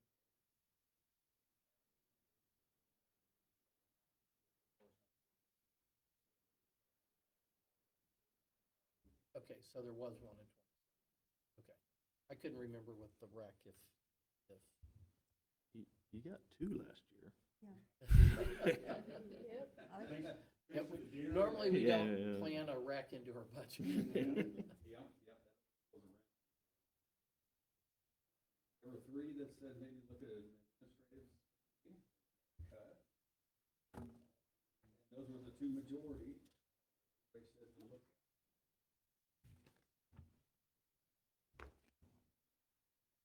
Okay, so we did that. Okay, so we're gonna talk about capital improvement, just mentioned that. So here's your current capital improvement program, from 24 to 28. And you'll see what was accomplished and progress and the other things that were listed You on have the there. tally sheet. She was confused because she I has have a lots of tally So we tally. have a tally sheet. She has the tally sheet instead of the original. So do I. Oh, so does somebody else. Enter this as well. Okay, I just knew you had a lot. You get to I was vote a lot like- more I times. was like, that feels odd. This is the only thing I've got left. I've turned everything Me in. too. Just We'll have two left. What's this? Anybody? CIP Just one project? person? I You got one? need. I did not You need get one. one. Okay, you can get one. Thank you. Your sheet looks a lot different than mine. Yeah. Yeah, they look different, doesn't I'm it? like so confused. Uh-huh. That She, was a little I bit. think Oh, I she have has the right, that I one. have the Okay. right one and I'm done. Okay, so, Okay, this is much so what I did was, for the 20, I looked at, because that was one of the questions or comments about updating the capital improvement. So you did a 2026, starting this year through 2031. These were the things that were listed on your capital improvement program that ends 2028. And then also, you remember that there were some questions on what type of capital improvement plans did you think might join staff as well? So what you're seeing on this list is a combination of staff and new things that you and staff. So again, what you're gonna do is you're just gonna check things that you agree that should be in the capital improvement plan. Take 3 or more of you to have it included. And if you think something's not on here, it needs to be added, now. There's 3 of you that have put in that.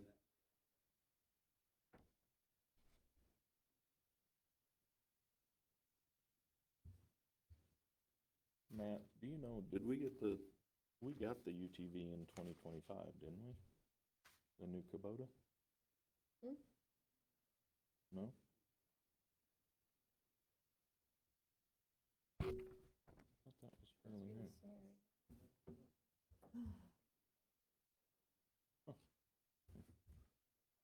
Should be 20, okay. I don't know why I thought that was new. They're newer.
didn't make any of those up.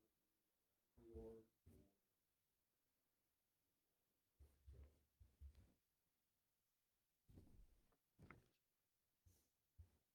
okay, so a little bit about Bel Air.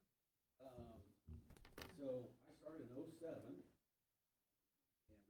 retired in 2023. Some of you may remember seeing some. So I took over. Bel Air had owned 2008 with about $20 million.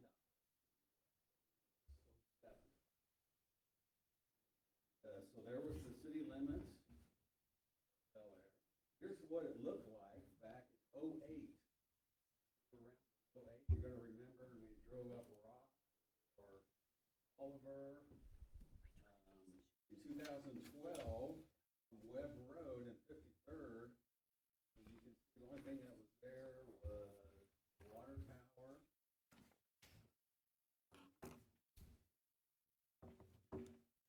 Much housing, Central Park, really going.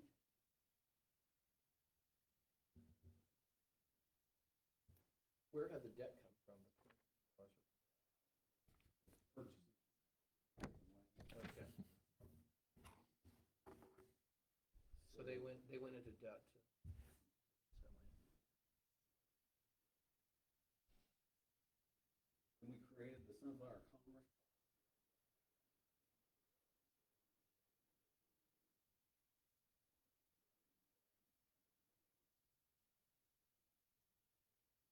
So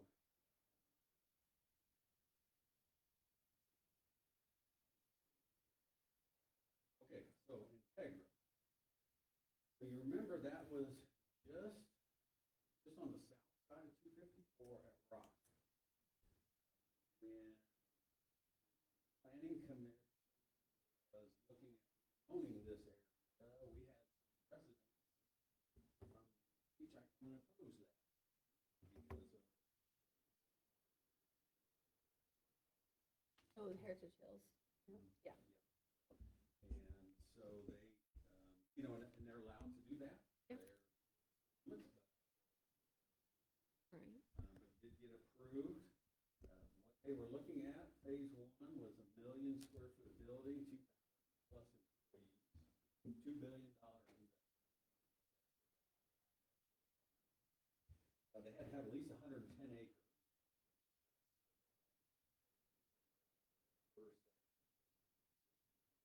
You needed 1 million gallons. Sewer was almost at.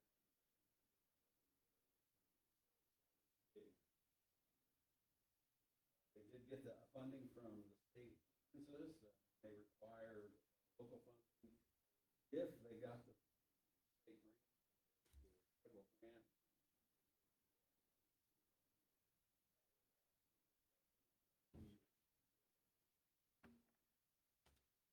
So what we looked at is how do we get them the water?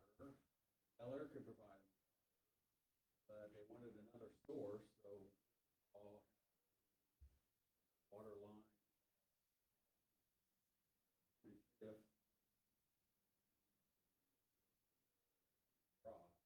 off of Queen Webb, and they could provide second source. And actually, City of Bel Air and the City of Wichita were working. It came down to two parcels. Was that source? Then Bel Air would provide, or they were looking at Bel Air. We were working together. Knew that this type of project would. We were working together on it. Again, sewer, same thing, they needed two sources, had a sewer main line, 53rd, Wichita had 37. Rock.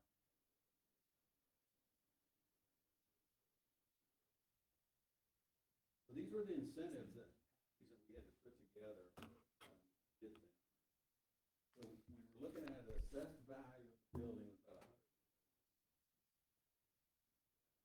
Some people would think they will $2 billion. Well, remember that the assessed value is based on usage. What they were doing wasn't, they would buy so much anti stuff that was good that assessed value, because of that, the market would bring. So we looked at, we would get a building permit fee of about $1 million. We're gonna issue an IRS, 10 years.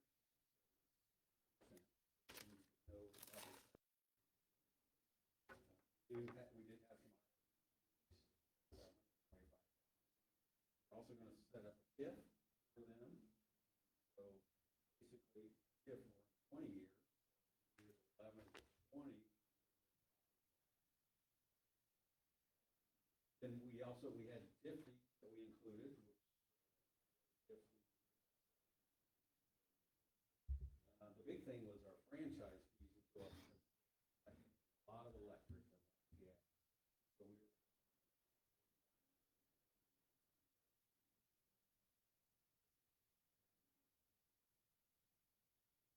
And then the Eco grant, we're going to give them back their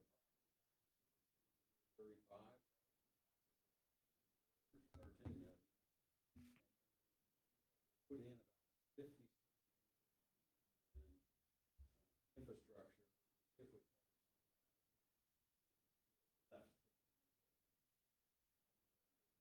So in the end, we figure all this in from 23 to we're gonna lose about 30.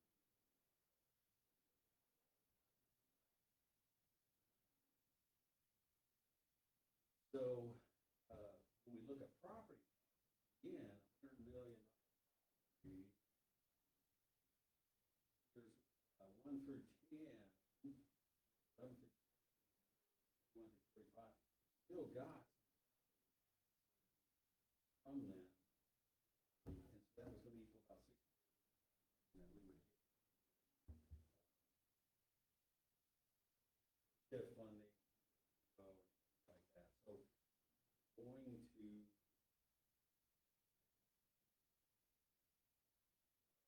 so we were going to get that money. Oh no, this is what Integra was going to. That's Okay. why they. I was gonna say. I was gonna say, Wait a because second. with the property were saving taxes is what threw property. me off. Yep. I was like, I So didn't think they you got were- property This is why it was so taxes. important that they were going to get a net benefit.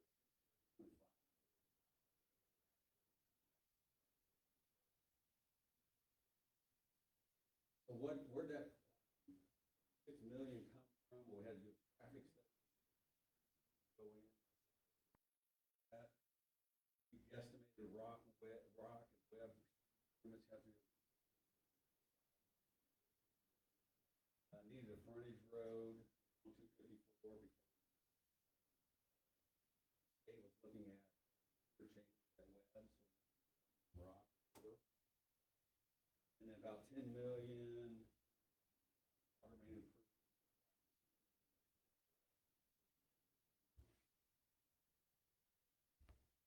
Okay, so, capital improvement plan. Again, these are things that you all, on your list, brought. So we've got police car in 2031, the 3 votes. Transferring 50,000 a year to the Woodlawn project.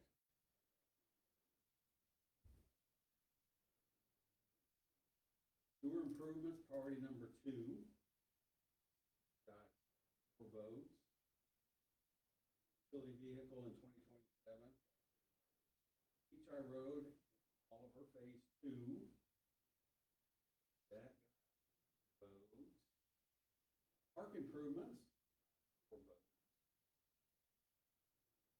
New public works facility.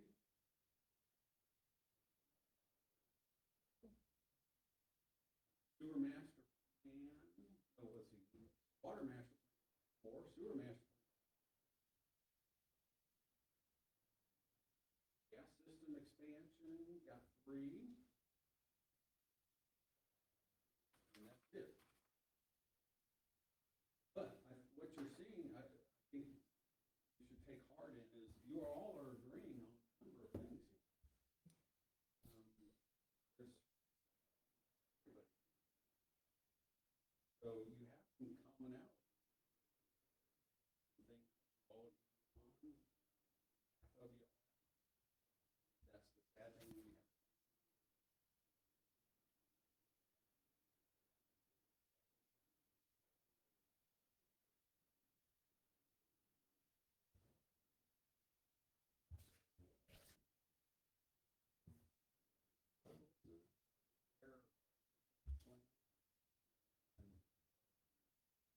They had one counselor that there, so they were ranking.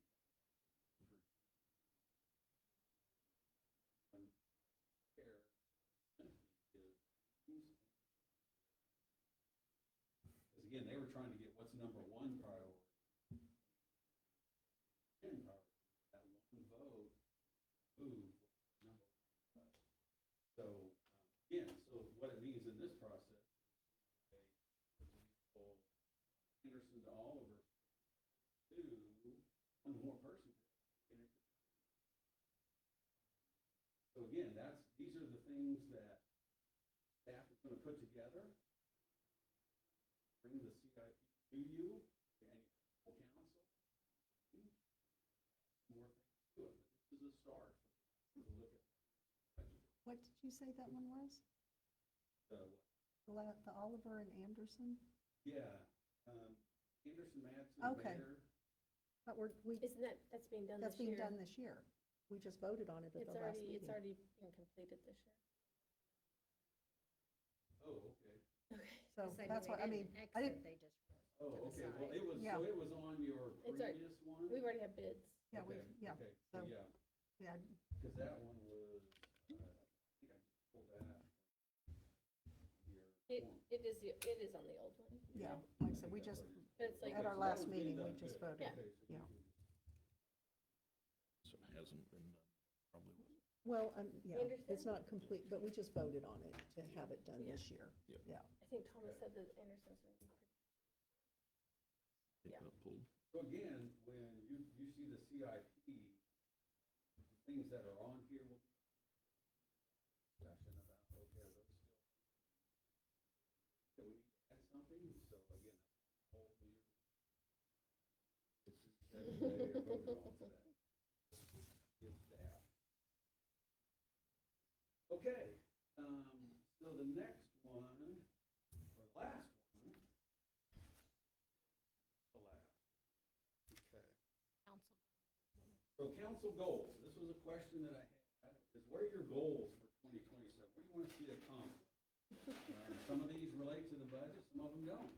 But again, it's good for staff to know, you to know as you're working through things. So, in fact, several of them don't have anything. They're all goals, your goals. Things on.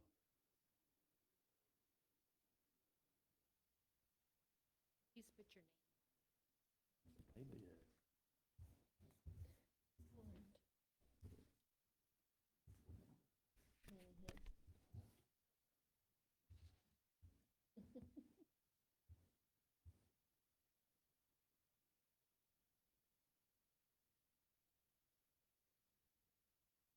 So we have high priority, low priority, completed, what if we're, Put an X in between them. yeah, Well, I put an X to mean medium priority. Yeah. It's kind of like somewhere between Yeah. high and low. Yeah, I went between the lines. So I guess you go between low and completed. I don't It's like know. I'm neutral. I don't know.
was a very tough one to do, honestly, because it was like you only have high or low, you're not ranking anything. So it was a challenge.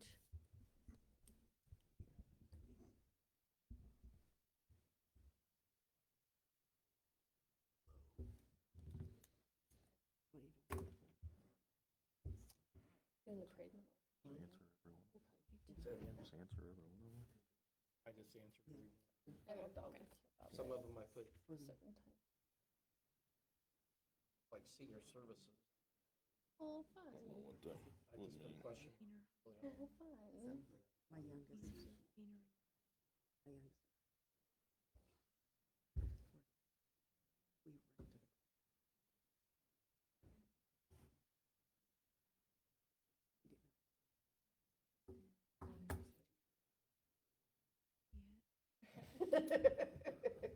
Online. It's all online. They meet by Zoom. Okay. Yeah.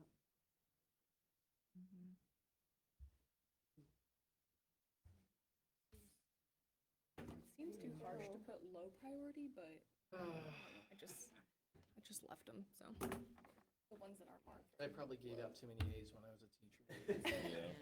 We probably all did. I give out just enough. I don't give them, they have to earn them. You know what? I don't give A's, they have to earn them. Oh, yeah, they earn, yeah, that's right. Yeah. I never expelled a student from school. They lost the privilege of attending.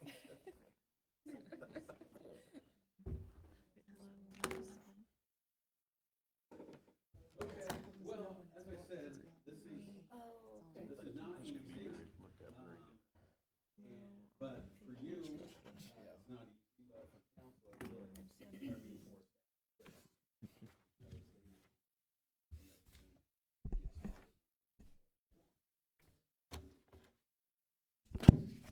So this will be back in 1988. I graduated from college and was the Jefferson County. So, I had any gray hair then, and was several pounds light. Real pickup. So, what city manager will do to you? I don't know how many hours I spent cutting musk thistles for my uncle. Yep. Did you play football for the Bulldogs? Nope, I did not. Okay. And then obviously I'm a big WSU supporter.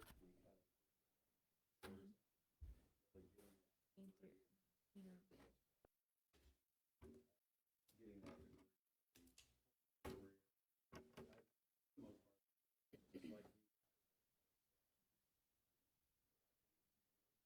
Most part, just like just overall public service is a need. They actually, I think that was my 50th birthday, they actually, staff brought in blue shock.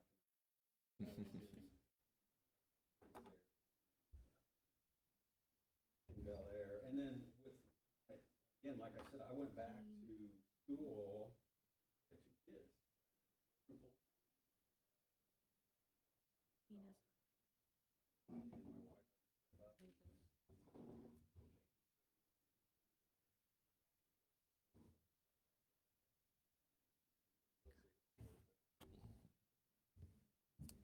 Okay, so let's see.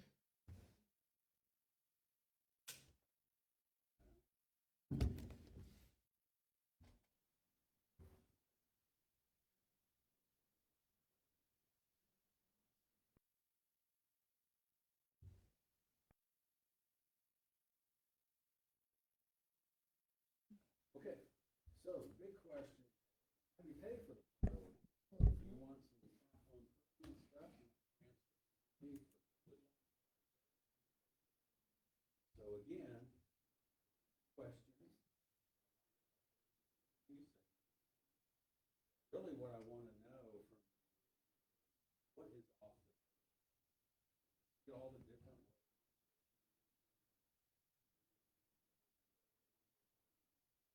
key projects. You can borrow money for that. Payment on it. So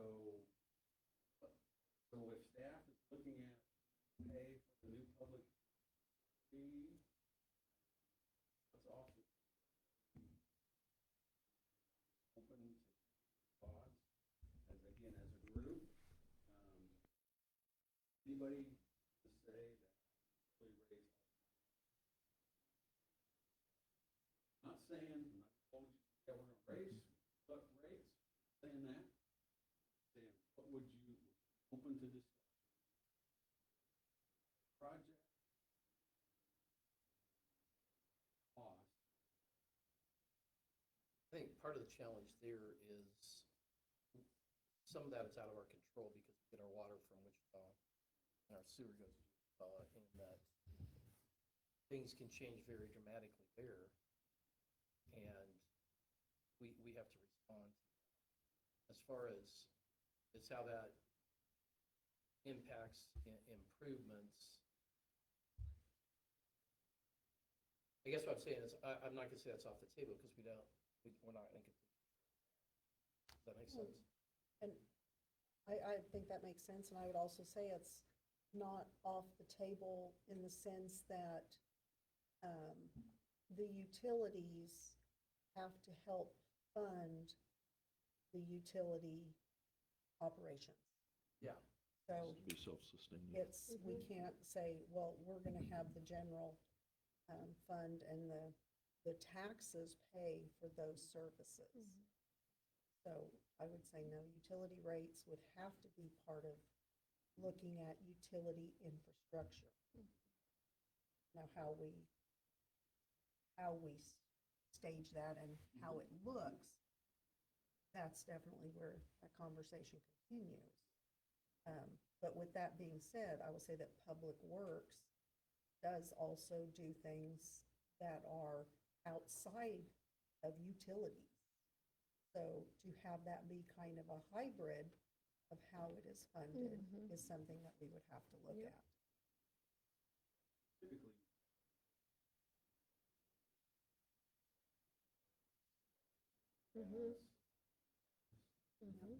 Streets, Yep. Stormwater fee.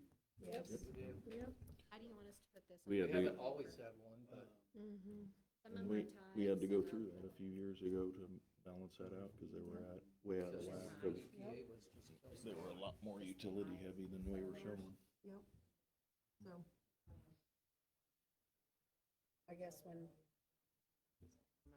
for our conversation, I think that if we're looking at some of these, I don't think we say that any of these things are Yeah, I agree. I don't think necessarily anything's off the table, just because there's too many variables. Yeah. However, I do think we've discussed this before. The 1% sales tax, there was I mean, The one, the city said that they were going, if they passed the 1% sales tax, the city was gonna do the 4 phases of the Arts and Business District, and only phase 1 has been done. And that 1% was dedicated to completing those projects first. so, And I'm gonna disagree with you then, because I was on the council then, and we never promised. It was in the anything. literature. We voted on phase 1. It was for the intersection project. it was Yeah. for the intersection project. And the literature said multiple phases of the Arts and Business but it was District that for- went out. But it was, It was, yeah, I mean, so, That think that's project, something we that project was originally over a $5 million project, Hmm. that there was no way we were gonna be able to fund without a sales tax, even reducing it down to $3 million project.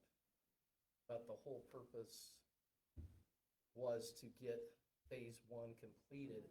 We wouldn't have done any phases if the sales tax would have passed. Correct. Yeah. There was just no way to do it. We couldn't afford to do it. So and we were we had a able to get grant, the we grant. had a grant on the table. And COVID bailed us out for a couple of years. And it was either pass a sales tax to fund the remaining piece of that.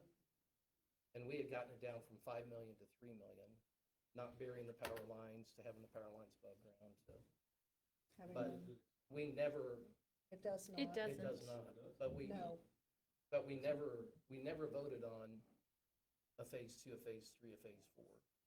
No, but when the vote passed, I think that the integrity of that, the people, was that we would use that solely for the purpose that we had stated, even Yep. though we do not technically have to, because we did not do a sunset. Because that one would have expired in 10 years, we thought we would need 20 years to pay it back. We didn't want to have to leave it up to another vote of the people for the future. So there's some, that integrity on our part to Mhm. maintain the use that we told the people it would be for. And the number one thing people said that they wanted was sidewalks, and that project all involves sidewalks. Only one phase. Only one phase, yeah. Yep, the intersection So- project of actually getting the intersection done. Well, yeah, that's, I mean, that's amazing.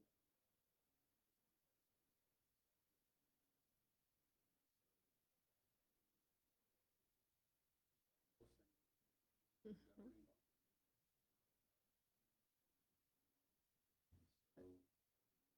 But you can also go up to 2%. We could have an additional 1% for truly general fund items. And that could be put in with the sunset, could, that would Oh, I be the, know. that I would. didn't say, I It's didn't There- say It's not gonna go, like it's that. not gonna go forward, I didn't mean, say people it was would be something like, we would forget do. that. What No. we can Yeah. do, what we will do, and what we should do. Yeah. Yeah. There's Yeah, there's a lot of there's discussion. a lot of ifs, ands, and buts in there. Mm-hmm. And I remember,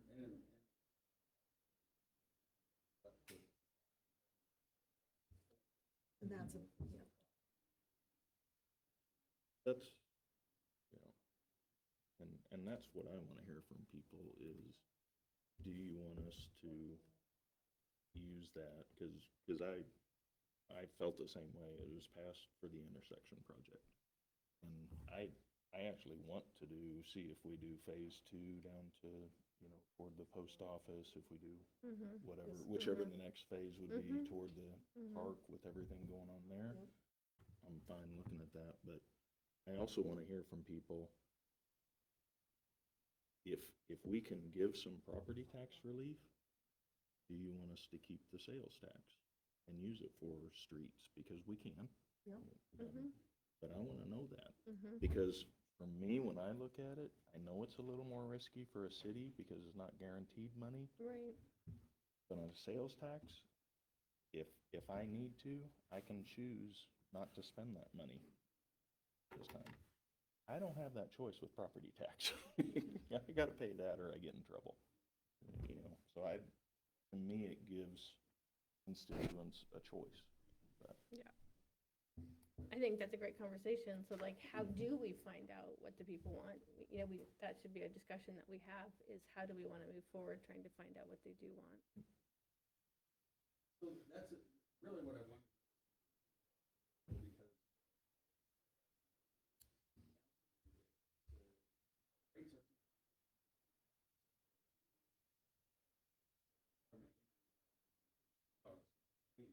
Again, in a setting like this.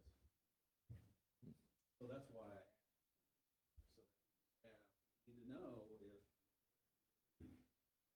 there's complaints about utilities, I will not vote to increase it. And what, and totally fine that you're open to these projects. Fine. Pay for itself, for the, et cetera, obviously, all that. Mm-hmm. But the key is that you're willing to listen and staff wouldn't waste their time. We did a.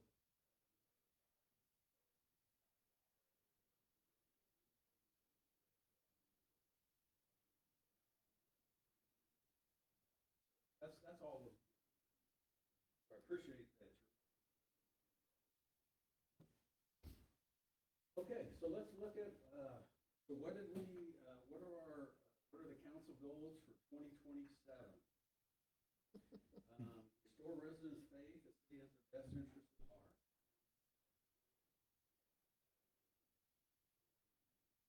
Ensure that Kechi has a long future, not for each other.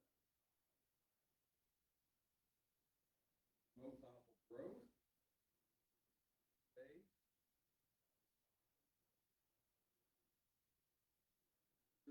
grows, keep that small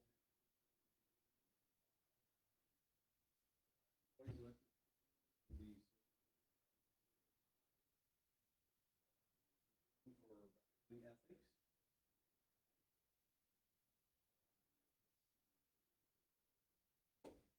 People are valued or listened to or not.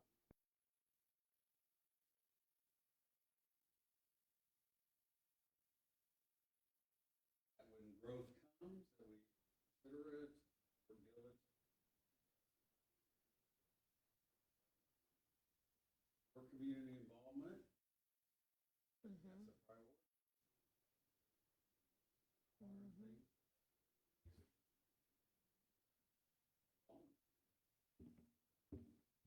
More funding opportunities. Oh, that's what we're talking.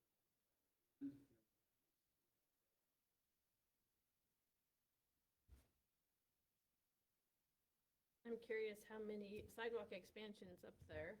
Yes, there And- were 3 high. Okay. So, again, these were just things that you as a governing Mhm. body said that you had. Not as. Put them in. Mhm.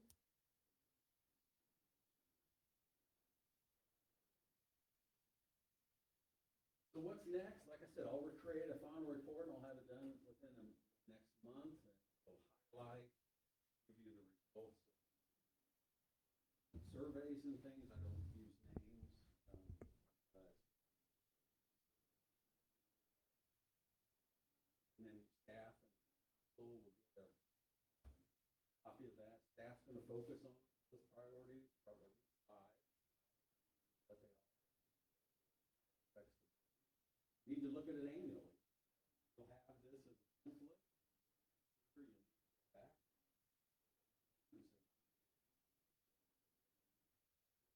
Question. Again, priorities change.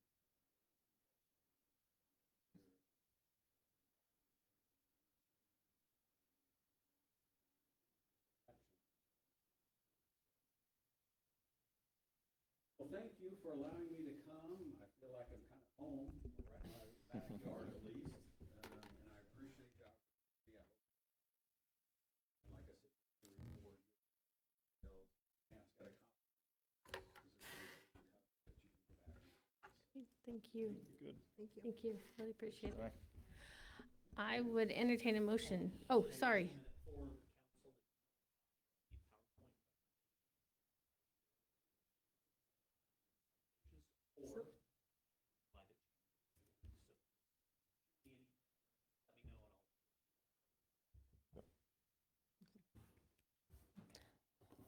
Anything else? We're good? Okay, I would entertain a motion to adjourn. They're going to be having a recess. No, this is not connected to anything else. Gotcha. My bad. That's okay. Anyone want a motion to adjourn? I move we adjourn. I'll second. Motion by Council President Hedstrom, second by Councilmember Moreland. All in favor? Aye. Motion passes 4-0. We are adjourned. Thank you very much.